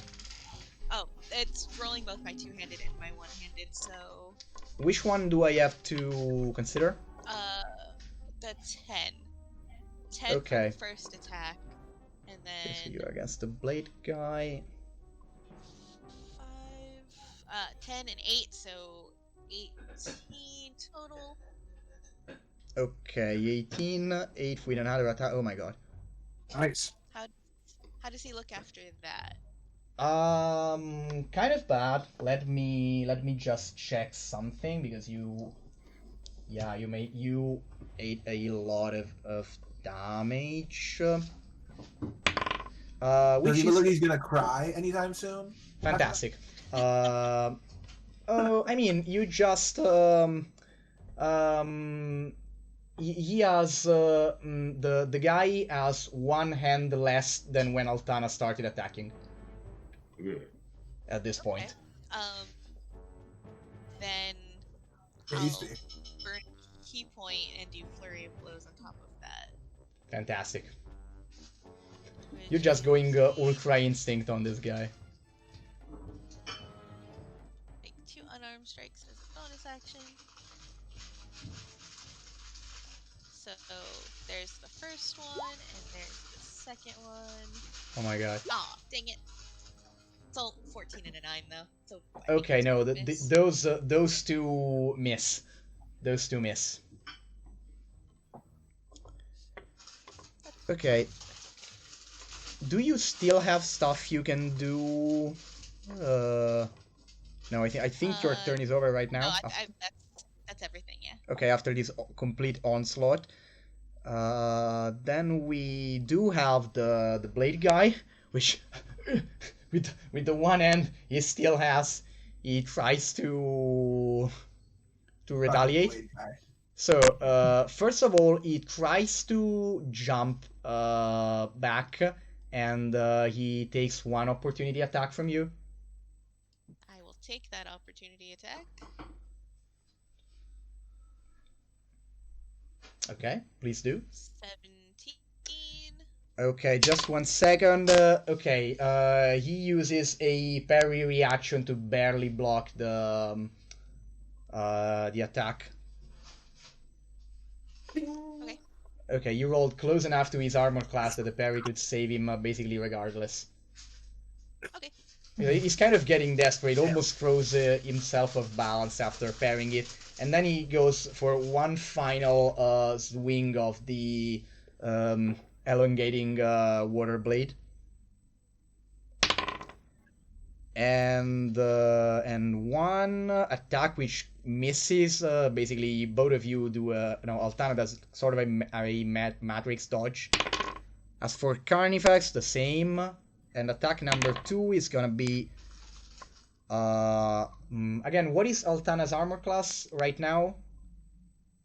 Right now, because of agile parry, it is 19. Okay, so completely not. So you just basically flick away the attack, and as for Carnifax, current armor class with Carnifax. Current armor class is 15. Okay, no, you have been hit by this one. So it's gonna be 6 slashing and 1 cold. Slashing at 1 cold. Okay.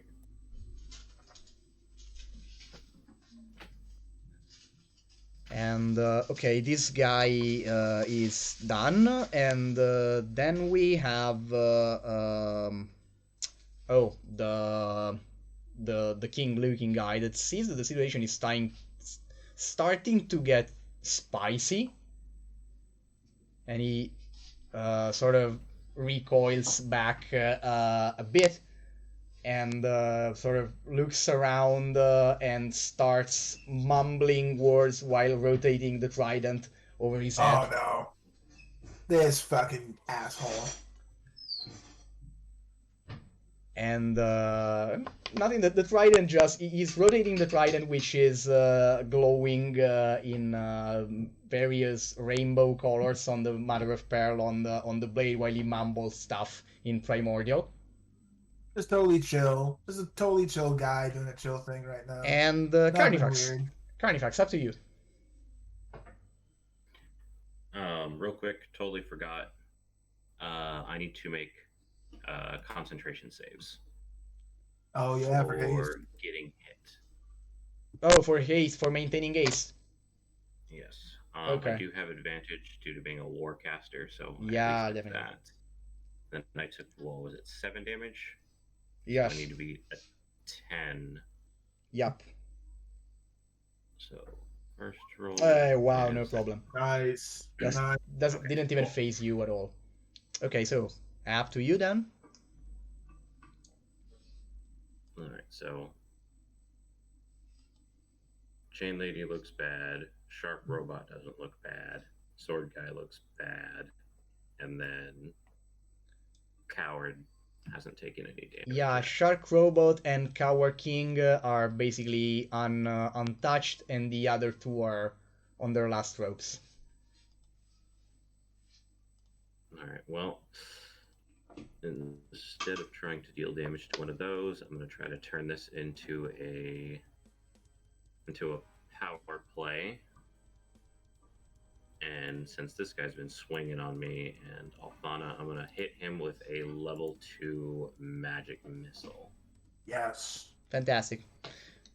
So burn that slot. Depending on how much damage do you roll, it's gonna probably end up like the Minotaur from last time. Second level is 4 darts, right? Yes. So 4 it times always 4. Never only rolls like 1 dart. I for don't some know why reason. it does that though. It's not even. I'll just. Isn't it supposed to be the one roll for all of them? Yeah, No, supposed- actually they Oh should no, I be. guess it is supposed to be. Each dart can go to an individual target. Yeah, so So- each But you goes roll the in- damage for each dart once. Yeah, exactly. Each dart rolls So, okay, that separately. makes more sense. So, Well, I'm just gonna so it's throw- 16 damage. I mean, you can just push the button another 3 times. I'll just Okay. do that. Oh, you can do that. Okay, So, no, 15 damage. fantastic. Okay, so yeah, finish him.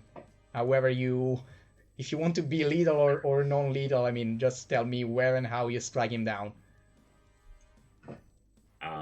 Definitely going for lethal. Carnifax almost always goes for the kill.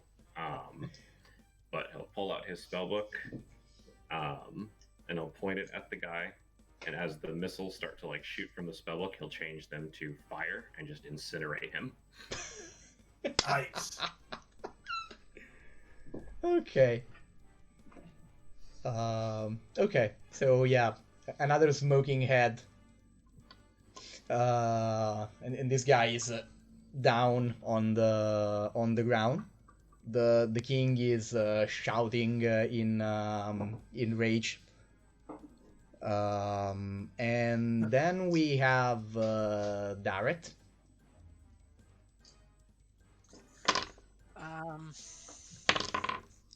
Well, since Darren is still toe to toe with this with this sword swinging lady. Yeah, he'll exactly. Try his scimitar again. Okay.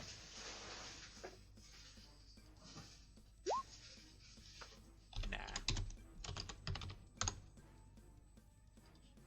he's not much of a fighter. Yeah, that's definitely a nah. Okay, at this point, Virian finally speaks, and he just basically crying and raging at this point, and he just shouts. He shouts to everyone of you, and just shouts you to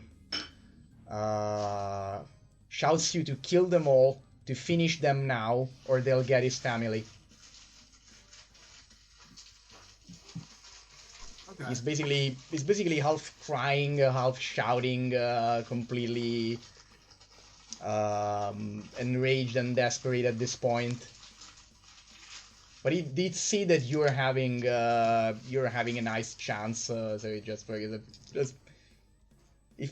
if you have to fight, don't let them escape. Kill every last one of them.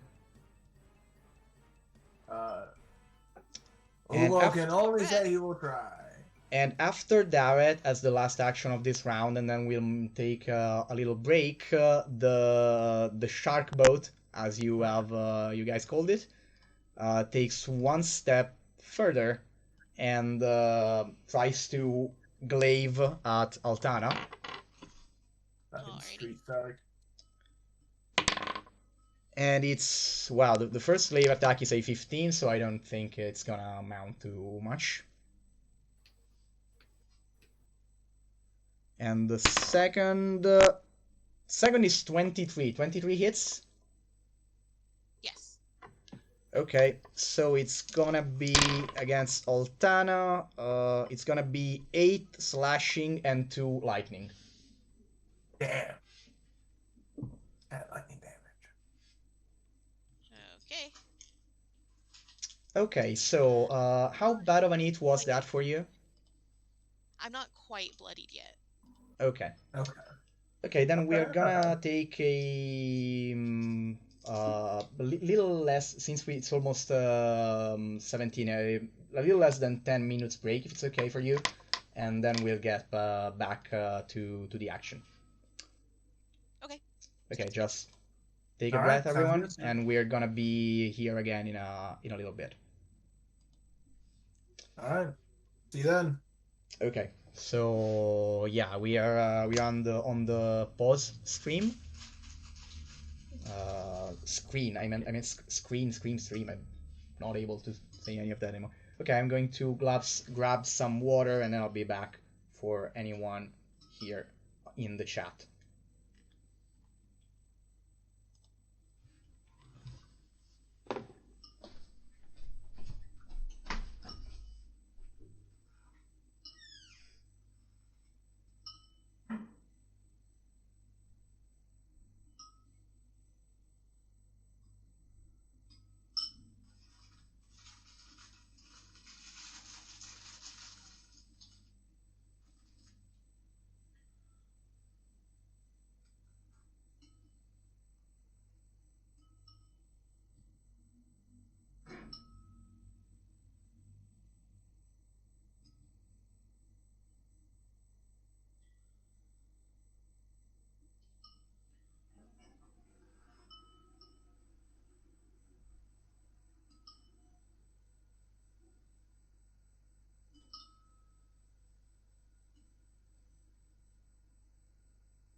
Okay, I'm back. By the way, since I have been since Mr. Master 80 here in the chat is appreciating the map assets, They are from a website that is called. They are from a website that I think is called. I'm searching where they're from. I think it's 2 Minute Tabletop. Yeah, it's 2 Minute Tabletop. It's I bought a pair of their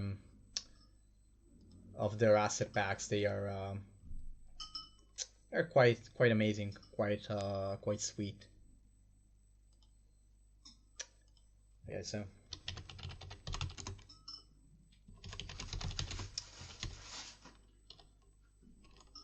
it's like the shape are from.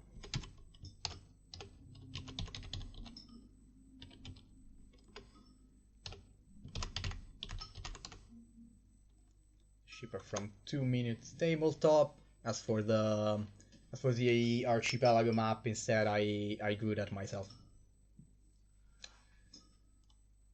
Okay, so for anyone that comes in now, we are currently on break for our session 4. We are approaching the end of a very heated battle against a group of Sirenians, which are Tagaya's quite hostile merfolk. And it has been a very, very interesting battle with a lot of crazy exploits from both sides. So it's being quite fun for now.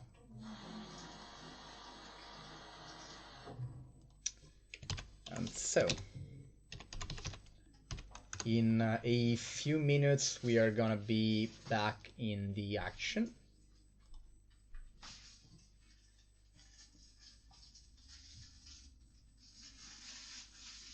And we are...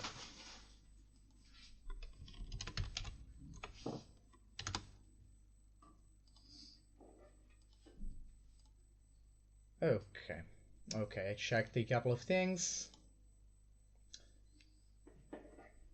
Okay, hello Ein, I see you're back. This webcam keeps moving in such a way that I just become a shadowy figure with no face anymore. Lighting of my face is not the most efficient part of all of this. Okay. Chat is working again, and I am almost ready to get back when everyone is. So, if it's okay for you, as soon as everyone's back, we can finish the fight.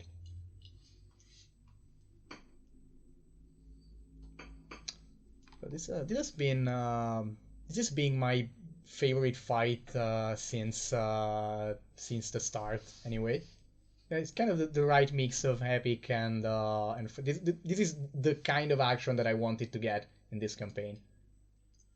So I don't know about you guys, but I'm having fun with the current situation.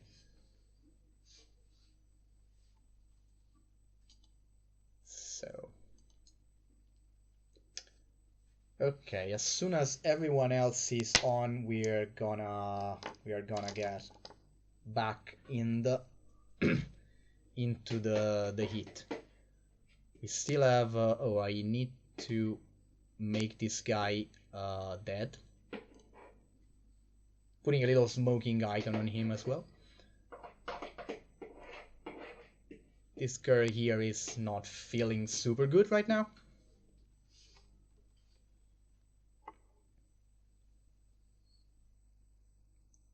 Oh, okay, we have Ubo and Dareth engaging the chain girl, and the self-proclaimed king here not having dealt actually a single blow to basically anyone since the beginning of... He has been completely untouched since the beginning of this fight. So after this fight ends, I'm gonna tell you what happened with the other party last time, if you'd like to hear that.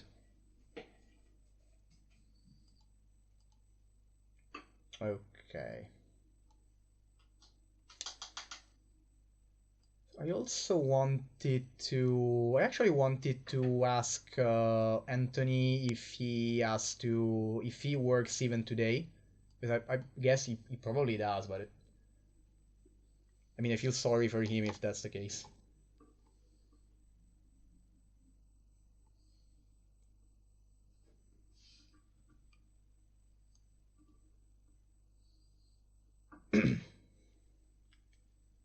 Okay. Everything works. D&D Beyond working.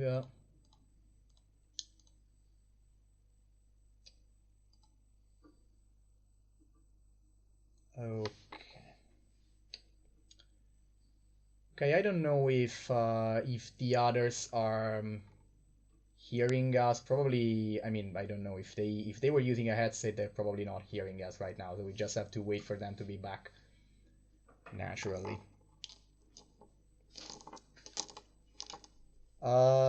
Just out of curiosity, I want to ask you why Darrett has not been using spells during this fight. The only combat spell that Darrett has is Ice Knife. Oh, okay. And my ranged spell attack is the bonus for that is the same as for my melee attack. So it doesn't. Okay, that doesn't really make any difference. Yeah, and if I'm standing in front of somebody, then sure I'll save my spells. Yeah, okay, so makes sense. So Darrett is not a combat druid. He focuses his spells in other. He's more of a utility person, like, you know, teleporting around or stuff like that. Definitely. Okay. That definitely makes sense. An interesting approach. But also, druids can afford that, unlike some other spellcasting classes. So a druid does have the survivability to engage in normal plain melee while keeping its spells for something else. Do you have any utility spells that can be used in combat, but even if they don't do damage, like I don't know, crowd control, conditions, or other stuff? I mean, I guess I can just look at your spell list, but I mean, stuff like Thunderclap is kind of cool. 2d6 thunder damage, but it's on everybody who is not me. Yeah, so it's definitely I would not hit the useful whole ship with here. that. What about mirror image? Mirror image could work. Mirror image is a fantastic wind, spell. Warding Wind protects against ranged attacks. Also, yeah. There's another campaign. It appears Anthony is back. Hello. Okay, hello. As soon as Will and T are back, we're going to finish the fight. I wanted to ask you, just probably the answer is probably yes, but you are going to work even today? Is that right? I am, yes. I'm sorry for you, honestly. on Easter Saturday, it's kind of I hear you. Hello. Okay, hello everyone. Okay, then I'm going to. Then we're going back to the action. And we had the round was finished, so we are back with Ubo. Excellent. I am going to try and destroy my opponent, my worthy opponent. Please do. First attack with this. Dang it! Okay, that's just 2 attacks. Hey, I'll take it. 22 and 24. Now I'm going to use my bonus action whip. 17 will hit, right? Oh, so those are the 3 attacks. Okay, all the 3 attacks hit. Perfect. So let me roll my You're probably going, unless you roll minimum damage on each of them, you're probably going to finish her. Okay. 2, and Yeah, then definitely. 3. Hell yes. Okay, So just 18, 19, 20, 21, 22, 23. That's 24 damage. yeah, just finish her, however you like. Perfect. So tried and true. I trip her with my whip, and then I just lunge in and do like the JoJo's Bizarre Adventure, like million hit attack, but just with my rapier, just stabbing her a billion times until she's just not lying on the floor motionless. And then I just like kind of wipe the blood off, and I pointed to the chanting guy. I had no maneuvers, but I am going to move closer to him. 5, let me see. 5, 10, 15, 25. I'm gonna move right over here, which is 20 feet. Boom. Or no, not there. Over here. That's 15 feet. Okay.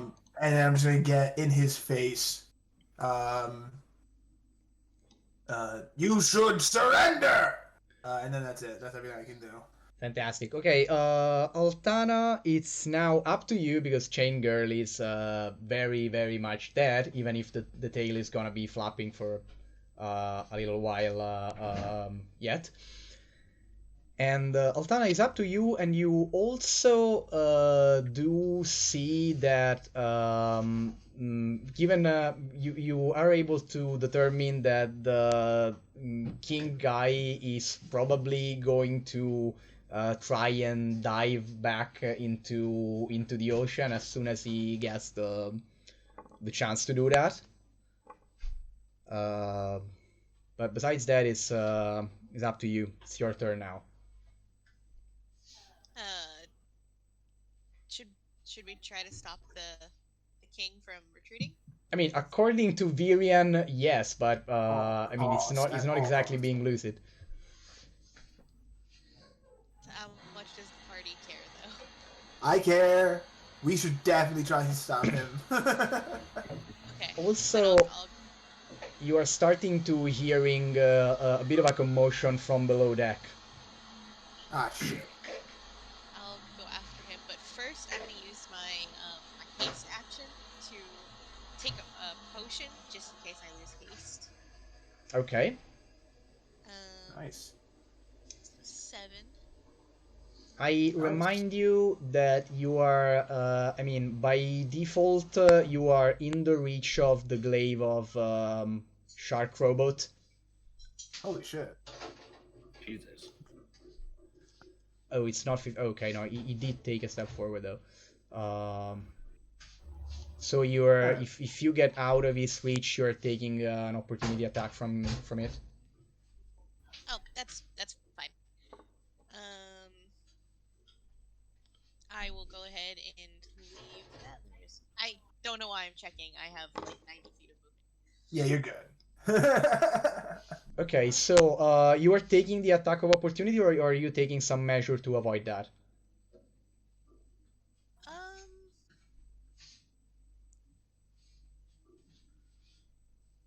mean, unless he's got like a sentinel type ability, just let me know. Yeah, I'll take the attack because I'd rather have flurry of blows than. Remind me again your current armor class. I keep forgetting. It's 17. A 21. Excuse me. With haste, isn't it up to 17? Yes, it's 17 right now because I haven't attacked yet. Okay, this guy just rolled a 21 on the dice. Okay. So not on the obviously not on the dice. A 21 total. I do not have a D21 lying around. Yeah, that's okay, so it's oh crap. It's 12 slashing and 5 lightning. 12 Jesus. 5 lightning. Ow. So basically, there is probably you sprinted ahead, and there's probably a gash on one of your legs right now. Oof. But you are out of his range, and you definitely can reach the king. So what are you going to do when you get in melee range of the of the self-proclaimed king there, over there. I'm gonna do 2 longsword attacks and then immediately probably just go into flurry of blows. Yes. Fantastic. Roll Fantastic. all my Go. attacks to see. It's 1 longsword, 2 longsword. Okay, the first one hits. Nice. 1 flurry of blows. Oh my god. 2 Hell yes. blows. Okay, longsword 1 and flurry of blow 1 hit. Okay. He's not as stacked as his people. Oh, definitely Fuck isn't. yes. 6. Nice. And as for the longsword, is 9. Yes. So 15 total. Yup. Okay. Nice. You can finish You can finish His Highness Oh. if Okay. you want to. I mean, you can kill him off or knock him out, your choice. He looks more of a weenie than the others. I'll knock him out with like just a nice punch to the side of his head. Just in Okay. case we need to interrogate someone, I don't want to kill him outright. Hell yes. Okay, good.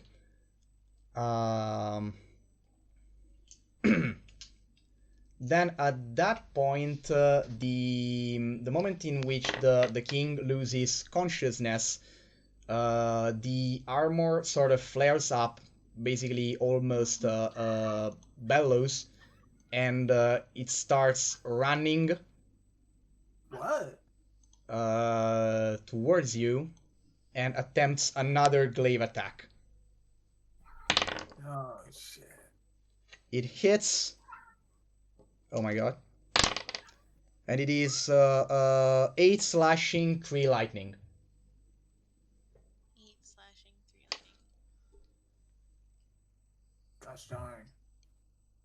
I am at 7 HP. Fantastic. Carnifax, up to you. Good thing you see that potion. Jesus.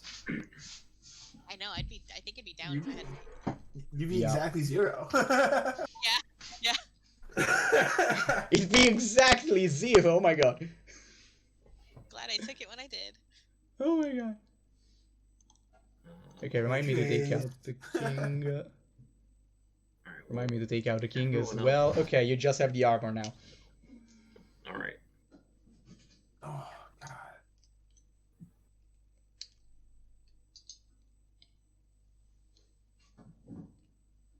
Carnifax, can you So- make a real quick an Arcana check? Arcana check. Absolutely. Okay. Oh Nope. no. Okay, no, nothing. Please do as you wish. Lizard brain. All right. Let's do magic missile at level 2. So Breakthrough. And which type of damage is it gonna be? I'm gonna do acid damage. Okay. Oh shit. Oh. Oh, good. Good. And that's Nice. why magic missile is always a good spell. Yes, I- 100%. Wow. I mean, yes, the armor is going to have some, it's starting to have some structural problems, definitely. It's bloody. And, okay, after Carnifax, we have, Darret. Oh no, there's the, oh no, yes, Darret. The armor acts after Darret. I'm going to By the way, the armor did not even turn when attacked by Carnifax. It just stumbled on, and it's probably, I mean, you can all guess it's probably going to attack Altana again, if allowed to act. I should have saved my maneuvers.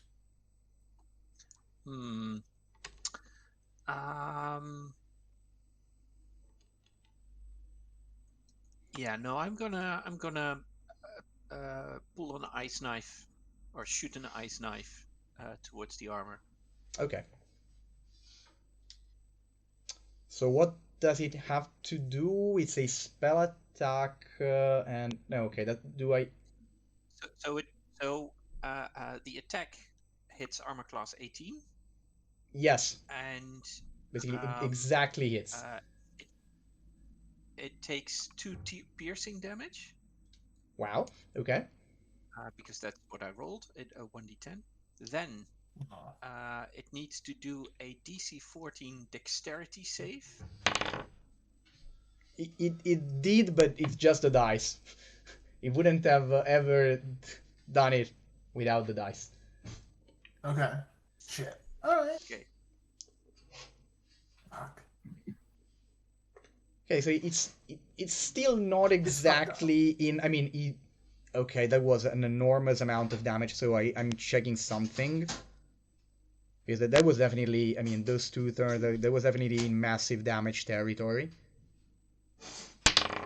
That magic missile, man.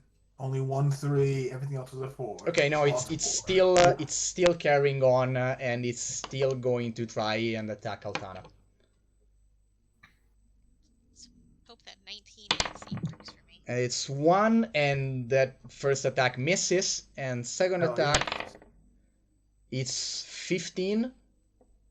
So, yeah, misses. Okay. It is basically swinging almost randomly and without much coherence anymore. So yeah, he misses Altana, and we're back to Ubo. Now is the time to finish it. He's gonna go. 15, 20. Unfortunately, no more maneuvers, but I still have 3 attacks. So, first 2 rapier attacks. Let's go. Okay, this one is blocked by the armor. It is okay. Ubo will strike again. And this one just barely hits. Yes. Aha, now the trick. And this 17 just misses. Yes. So okay, so 1 attack hits. I rolled a full 8. 8 okay. damage. So you basically yes, you plunge the rapier inside the armpit of the armor as he is raising the glaive after his second failed attack. Just sort of jump on its knee and jam the whole rapier inside. Awesome. Right into the sort of energy core pulsating inside of the armor. You take 1 lightning damage and get shot back prone, and then the armor sort of disassembles itself, falling into pieces on deck. And just awesome. After a bit of crackling and lightning here and there, I would say everything goes silent, and Ubo is probably gonna be for the next 10 seconds slightly shaking. Oh, yeah. You just plunge a metal blade inside a little ball of lightning. He's full on like drunk man stumbling. Only he's singed with lightning. So he's all burnt. Yes. Very, very distracted right now, for sure.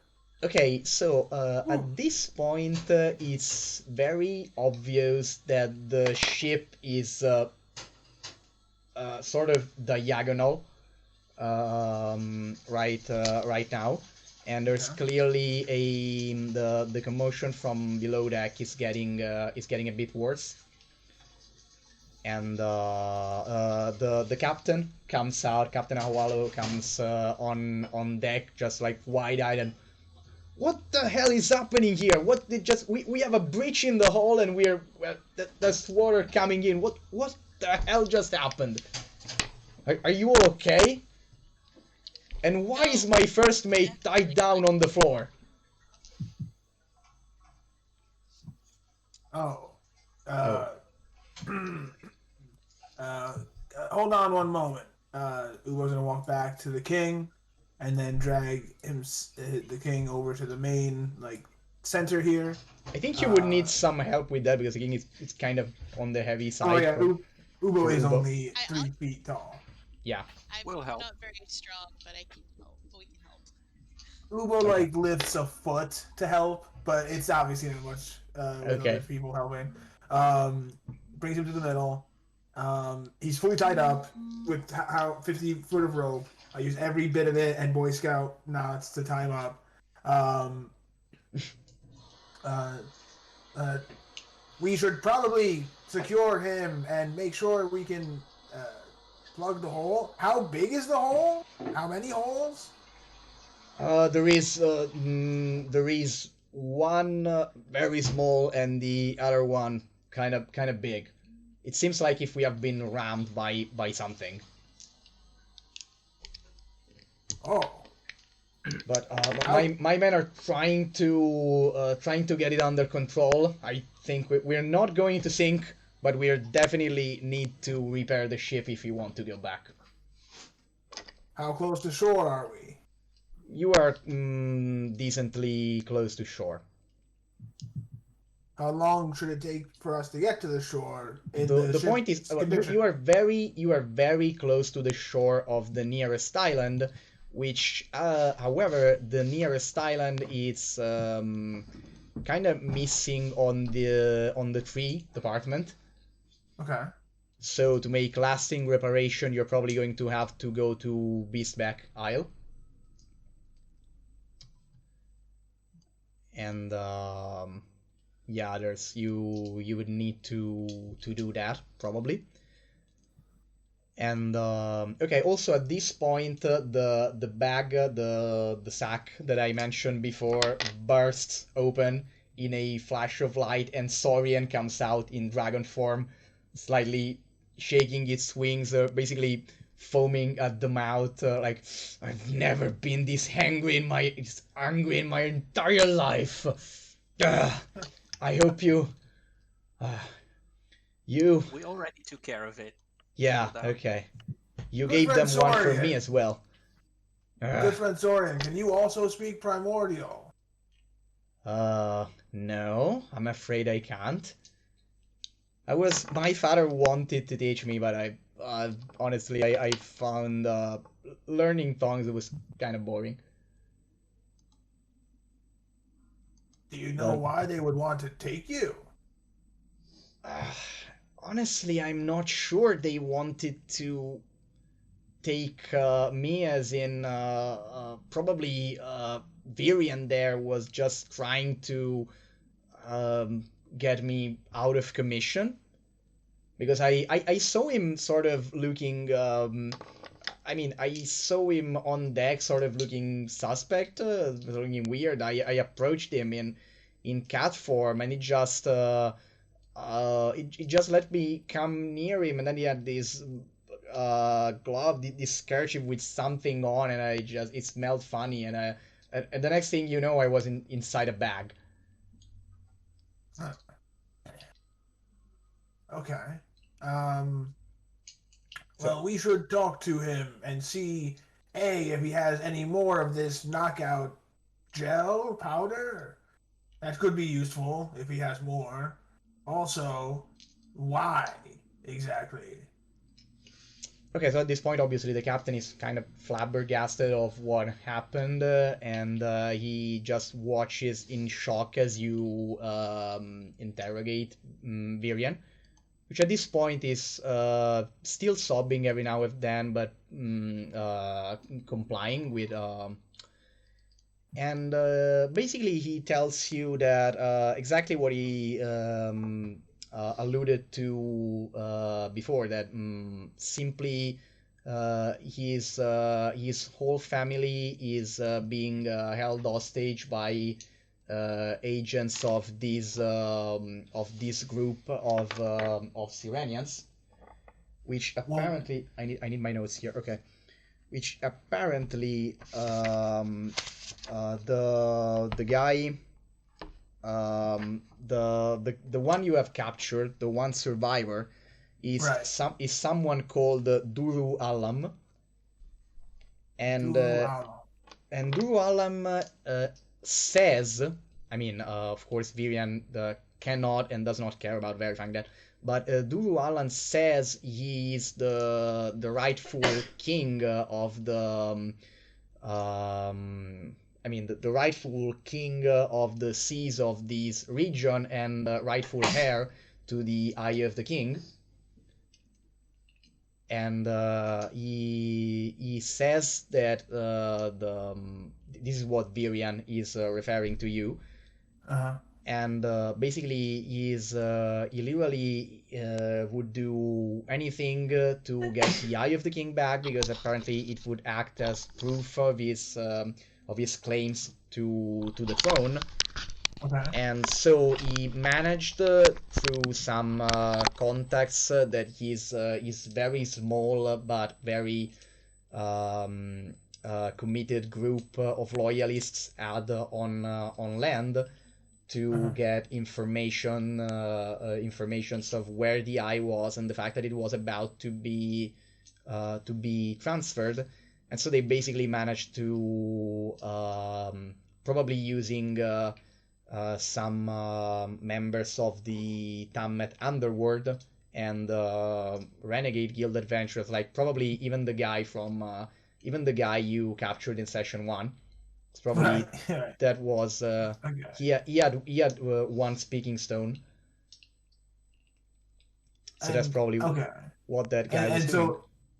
And so his family was kidnapped somewhere on land. He was shown proof of this, and then that's why he did what he did. Okay. Yeah, and apparently the reason he told you to just kill all of them is that he thinks that in this moment, if you get all of them, his family is probably kept somewhere on land. He doesn't know where, from the someone in the Tameth underworld. And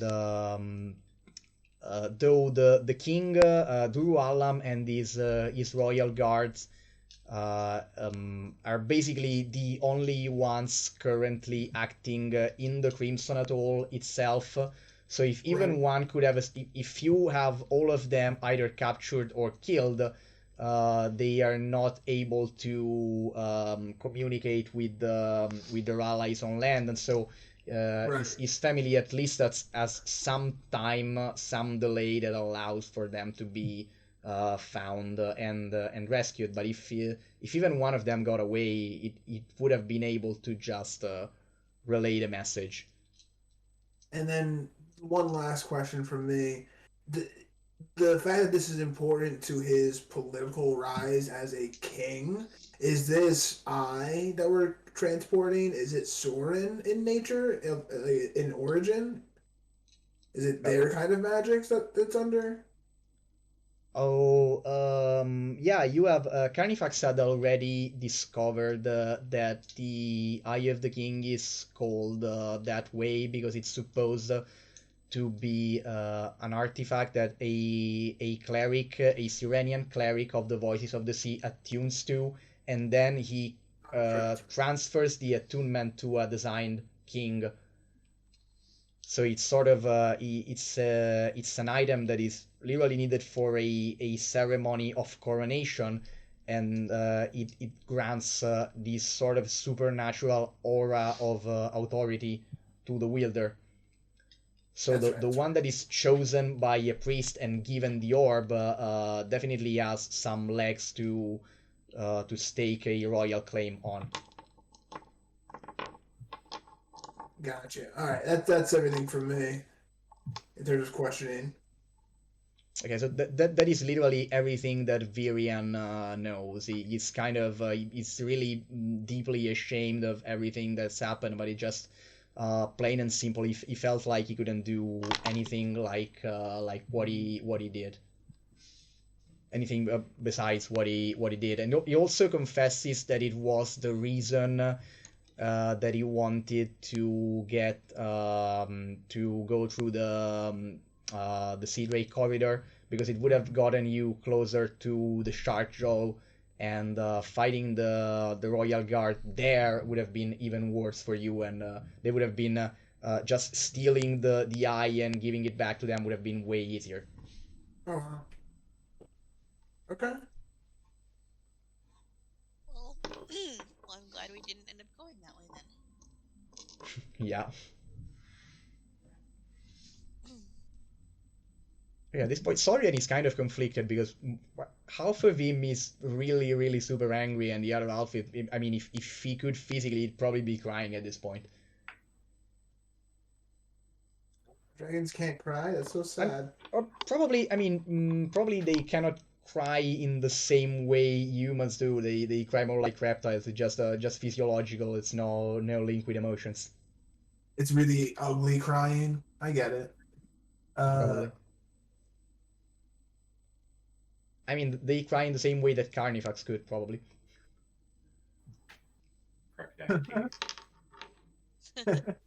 Yeah, exactly. I mean, I can't necessarily blame him for wanting to protect his family. Ubo feels the same. If Clan were up for debate, Ubo would likely act in order to save Clan. But on the other hand, I almost died. So...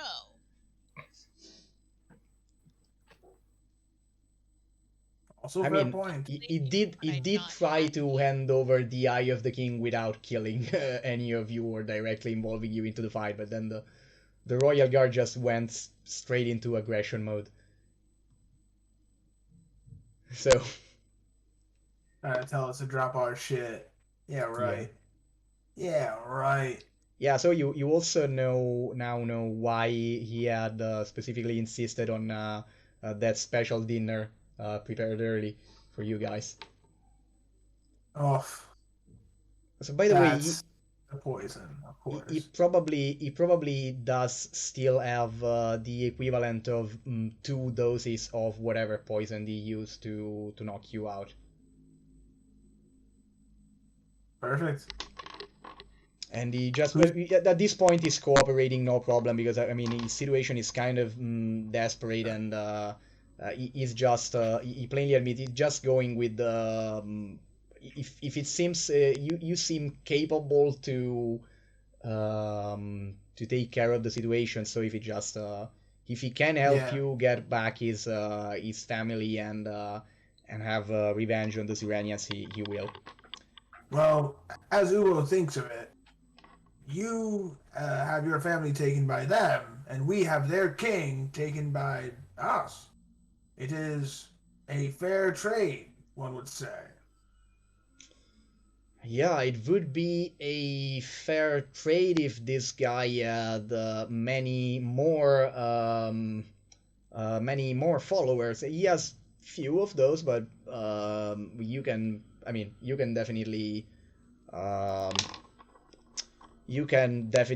try, and we can definitely try and negotiate an exchange of prisoners. Though you probably need to, if you want to do that, you definitely have to hide the fact that you are trying to get the Eye of the King back to the island. Certainly. I mean, once he's on the island, it's basically, I mean, if it's back in the Dragon's Lair, they're not getting it back. Right, because they are coward, of course. I mean, it's also, to be fair, it's also because they have kind of an issue on staying out of water for more than 15 minutes. So right, so they are weak and cowards. Yeah, you can say it like that. They cannot physically get to the lair without agents on the surface. Is this artifact rightfully theirs, though, in the long run? I mean, it's given Carnifax's research, definitely it was created originally by Sirenians.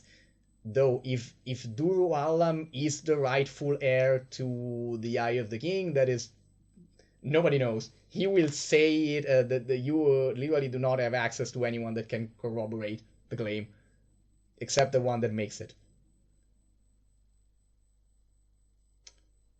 I mean, probably, given how well equipped the Royal Guard was, this guy is not a complete nobody. Though if his bloodline is the royal one that has the right to the eye, that's kind of unknown. Probably he doesn't even know for sure whether he's right or not. Yeah, it's just like his opinion.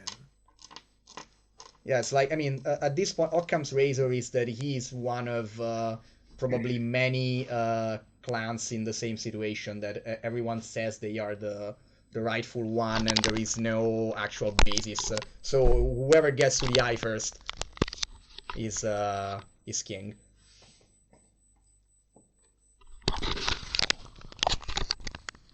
That's the only way that their people can have like a new king is through the eye. That is no. Oh, okay. On Earth, the ocean is 70% on the surface. On Tageia, it's probably somewhere about 80 to 90. The point is, maybe that is true for this particular region of the world. If you go anywhere else, I mean, the vast majority of other Cyrenian clans, I'm not saying that they could not care less. They would surely respect the one that carries the Eye of the King, but this does not make him by any means the king of all the seas. If he tried to claim that with or without the eye, everyone would be at his throat. Gotcha. So just for the area then. Yeah, Iranian politics is just as complex as, I mean, probably their population outnumbers the humanoids on land. Oh yeah, probably. Iranian politics is just as complex. There are just as many nations, if not more, of Iranians than of surface dwellers. Okay. Well, I don't know if I want to get in the middle of their politics. I think we should just finish the job that we have at hand. Okay. I mean, probably after especially if you help him out with that. Also, yeah, of course. If you want to keep the king hostage, you have to keep him submerged or submerge him every 15 minutes or so, because otherwise he's just gonna drown. Well, Ubo thinks if we are to kill the king, then here, and he's gonna like take the crew a little bit farther away from the traitor. What's his name? Virian. Virian. Away from Virian, so we can't really hear. If we are to kill the king, the traitor Virian might get even more desperate. We would have to do something about him as well to make sure he cannot complicate things in his desperate time. I mean, any suggestions as to what to do? I'm just asking the group. Yeah, I'm not gonna answer I'm to. not sure. I'd like to help him and his family, but that's not really within our pay grade.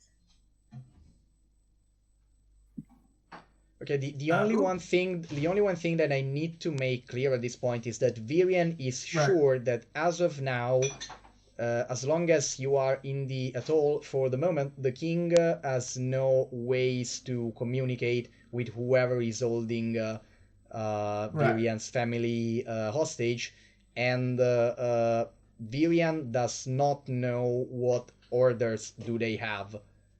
So they might have been ordered to hold the hostages indefinitely or to do something to them after a certain term, but Virian does not know. And you don't know if the king knows that, because he probably, given the type, he probably did not handle that part himself.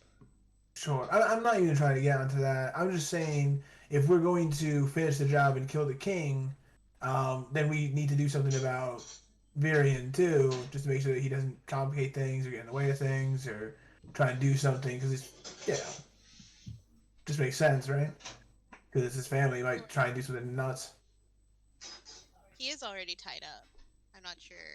Yeah, I mean, he very much surrendered, so now Mauhalo is going to hold him prisoner as well on the ship. Okay, yeah, that's what I was asking pretty much. All right. I mean, Mauhalo is kind of heartbroken because he and Virian are longtime friends, obviously, but it's exactly for that he's not letting his guard down with Virian. Sure. I mean, the biggest risk is that Virian could obviously resent all of you a lot if something happens to its family in the interval before. If something happens to his family while they're hostage, but you have literally no control over that right now. At least not. Honestly, probably as good as dead. It depends on what are the orders. I mean, best case scenario is that they are still alive, but will only be for a short period of time if whoever is holding them does not receive any news. That's just Carnifax's view, because at this point, if it's taken this long, he probably would have executed whoever he was holding. Fantastic. Or the very best case scenario, but it's very unlikely because it would need basically them to stumble upon the right question, is that back on Tammet, Milewa and the Kutubian guards somehow discovered this by interrogating the spy that you captured. But you probably cannot count on that because it will literally need them to ask the right questions by accident. So it's 30%, 40% chances at best that they might have.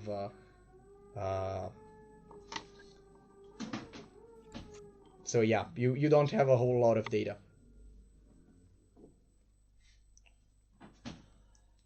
Okay, anything else that you want to discuss?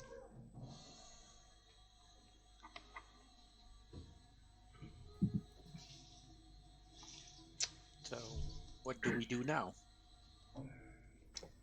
Well, logistics-wise, if you still want to, and Mahalo definitely agrees that you should do that, the mission at this point stays unchanged. You still have to get the eye back.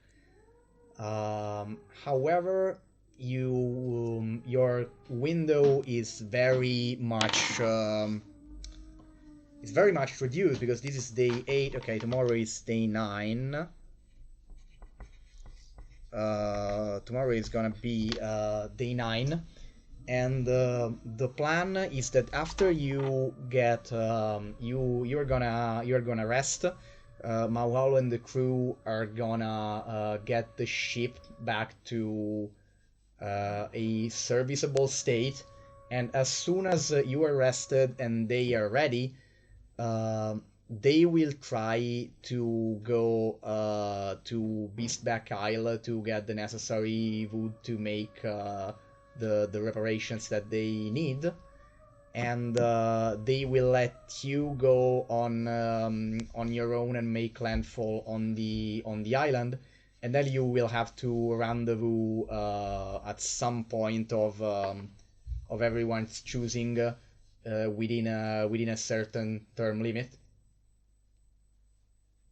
I don't know if you I don't know if you ever told the captain anything about the spells on the eye. No, I've been keeping that to myself. But he tells you that he's gonna wait for you for a certain amount of time. He's probably going to do, if you don't come back for the first rendezvous, he's going to do a couple of round trips, and within probably a couple of days, if there is no contact yet, he might just head back regardless. Because at that point, if you make landfall, I mean, the Eye of the King is not on Tammet anymore. So if the Eye of the King is stuck on the island, in the eyes of the captain, there is no risk that the city is going to be destroyed. So depending on circumstances, he says that he could be forced to leave you to your own devices. But it depends on circumstances. Like if he thinks, if circumstances make him think that saving you will have enemies trailing the Daughter of the Waves or risk the ship, he will just retreat. Otherwise, he will try to save you as well. I mean, worst case scenario, you just chuck the orb on the island and run away. That's what he says, because he doesn't know that currently the orb holds Carnifax's image.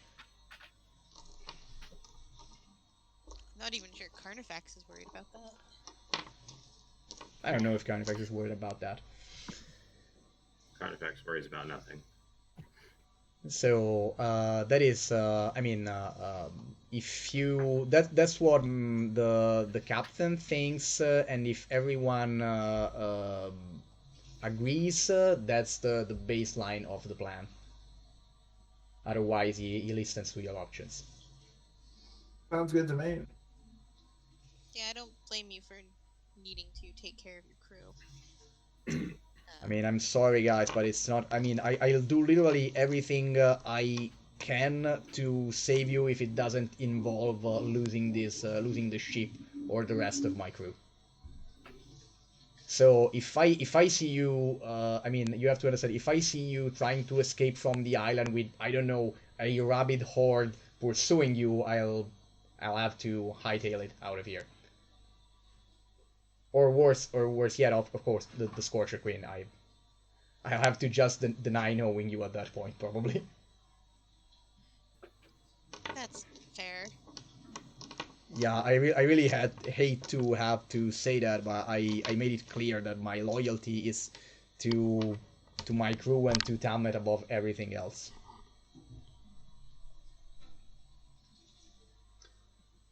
Okay, so that's the plan. The only thing left to decide is probably Rise is gonna attempt another recon in the early morning if you want to. Otherwise, if you don't think exposing yourself more is the case, you're going to have to make landfall blind. And the last thing that you have to decide on your own is where exactly do you want to make landfall, because the options that you have with the data that you have right now is to make landfall here, which is the farthest point from where the lair supposedly is, or just about here, or to try and go even further northwest to get to a shoreline, to a closer shoreline. Probably there is one. It's also obviously more visible, especially if the shitty dragon brat has has a habit of going back and forth from the lair and the weaver's nest.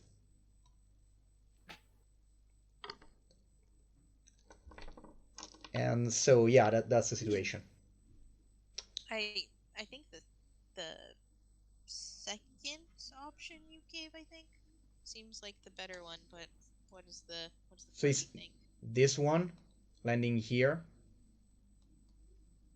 If you're seeing the Yeah, I agree. okay. Also in agreement.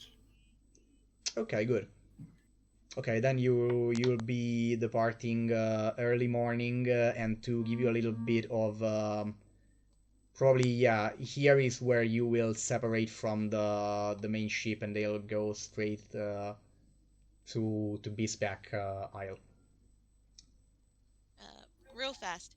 Yes. Does Do I get full health on a long rest? Or Yes, should I and rack you it? get half of your hit dice, which I don't even know if you used after last time. I did not know. Okay, so you should be back to I've- full of everything. Yeah, I've just been waiting for long rests. Okay, good. Oh, by the way, as the last thing before we wrap up and okay, next session it's gonna be fully on the mainland at that point. As the last thing before we wrap up, of course you have the loot from the Royal Guard. So the chain is apparently just a +1 spiked chain, which is a sort of it behaves sort of like a flail with reach and slashing damage.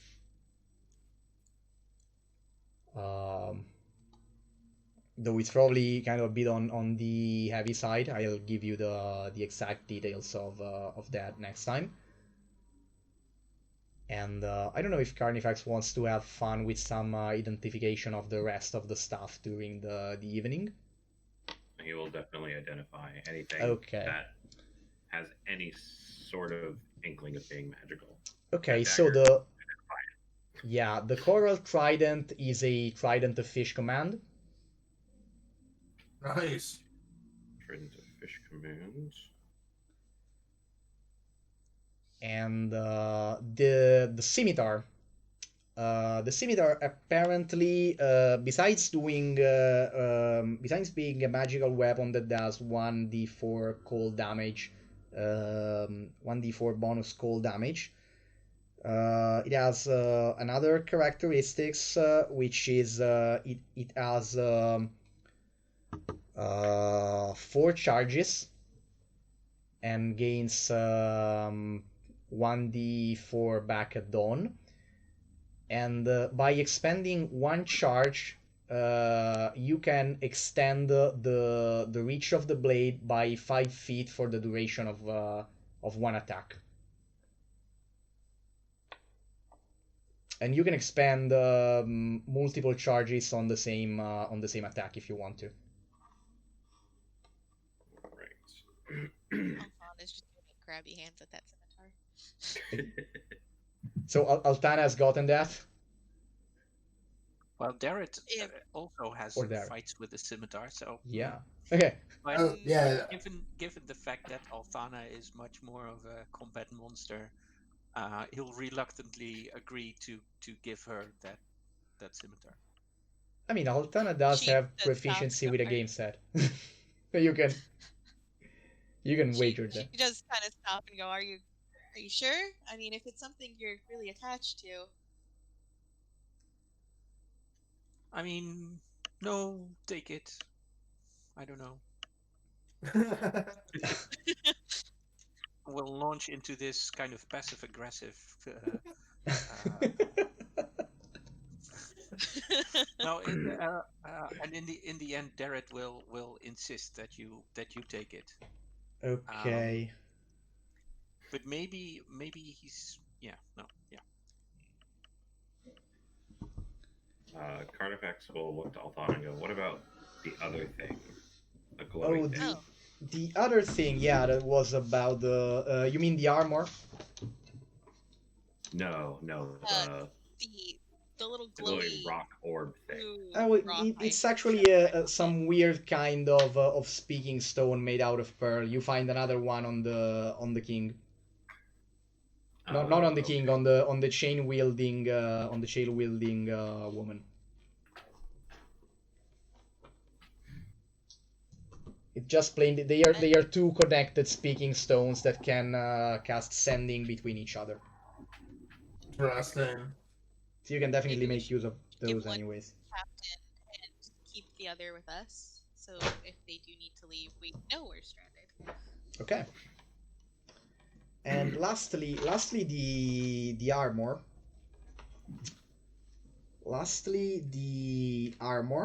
apparently it's a the armor. It's no longer a creature, and it can actually be used as magical armor with some fitting. It does require attunement, and it becomes a half plate. By the way, it's definitely made of metal. I'm sorry, Darek. It becomes a half plate with the ability to if you wear it, you can breathe underwater for 1 hour, and it recharges by surfacing back. And while you have it, you have a swimming speed equal to your walking speed.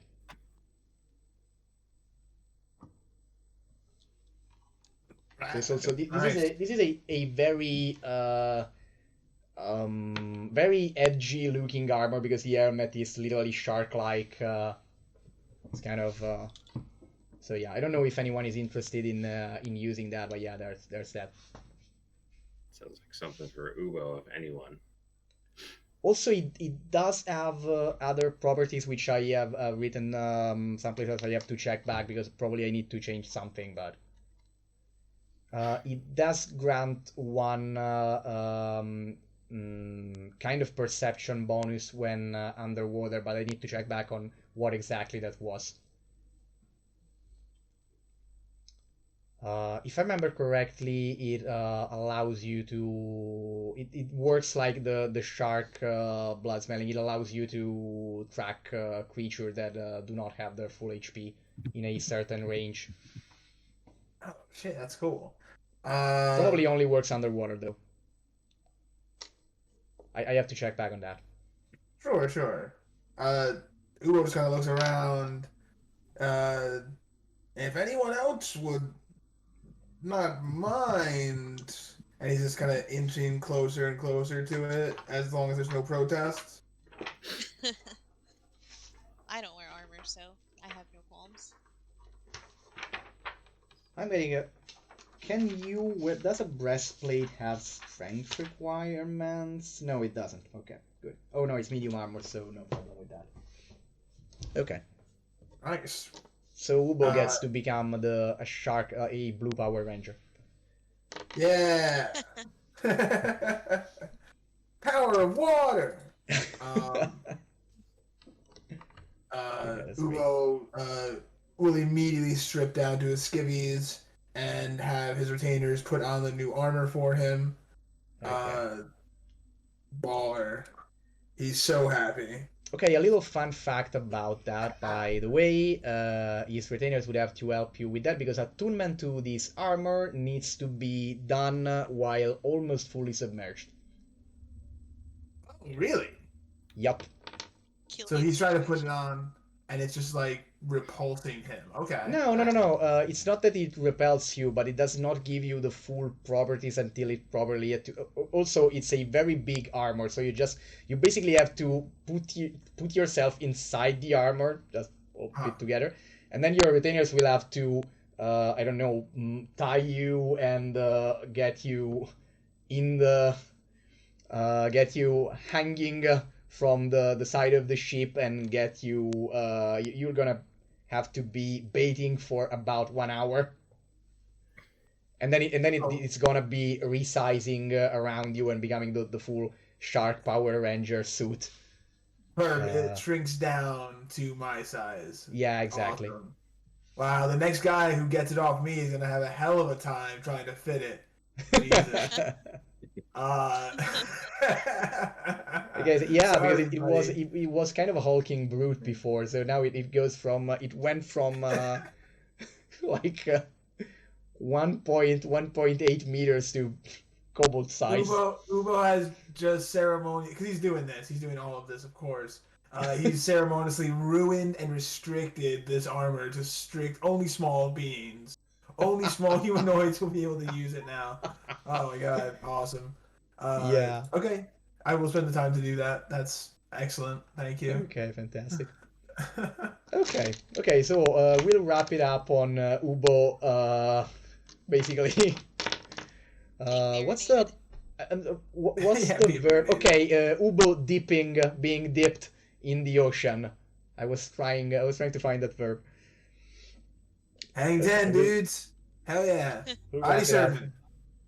Yeah, I had a lot of fun on this one, and I'll see you guys next time. Have a good, of course, a good day at work for Anthony. A good Easter Saturday for everyone else.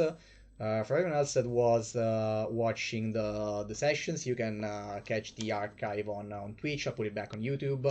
Of course, all of us are on Twitter, and I'll find a way to link to your Twitter accounts from the Twitch page if I'm able to do that.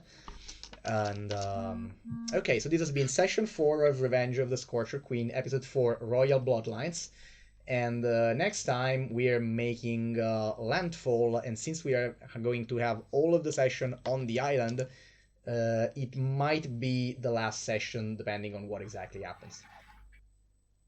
It probably what I anticipate happening is that the actual gameplay is going to conclude next time, and then if we want to, we can have a narrative wrap up session that is shorter the week after, if everyone is okay with that, depending on what happens, depending on what exactly happens. I'm good with that. Okay. Sure. Okay, then we're good, and hello everyone, this is Fabrizio and the cast of Revenge of the Scorcher Queen signing out. Have a nice day, have a good Saturday, everyone. Bye bye. And streaming is off.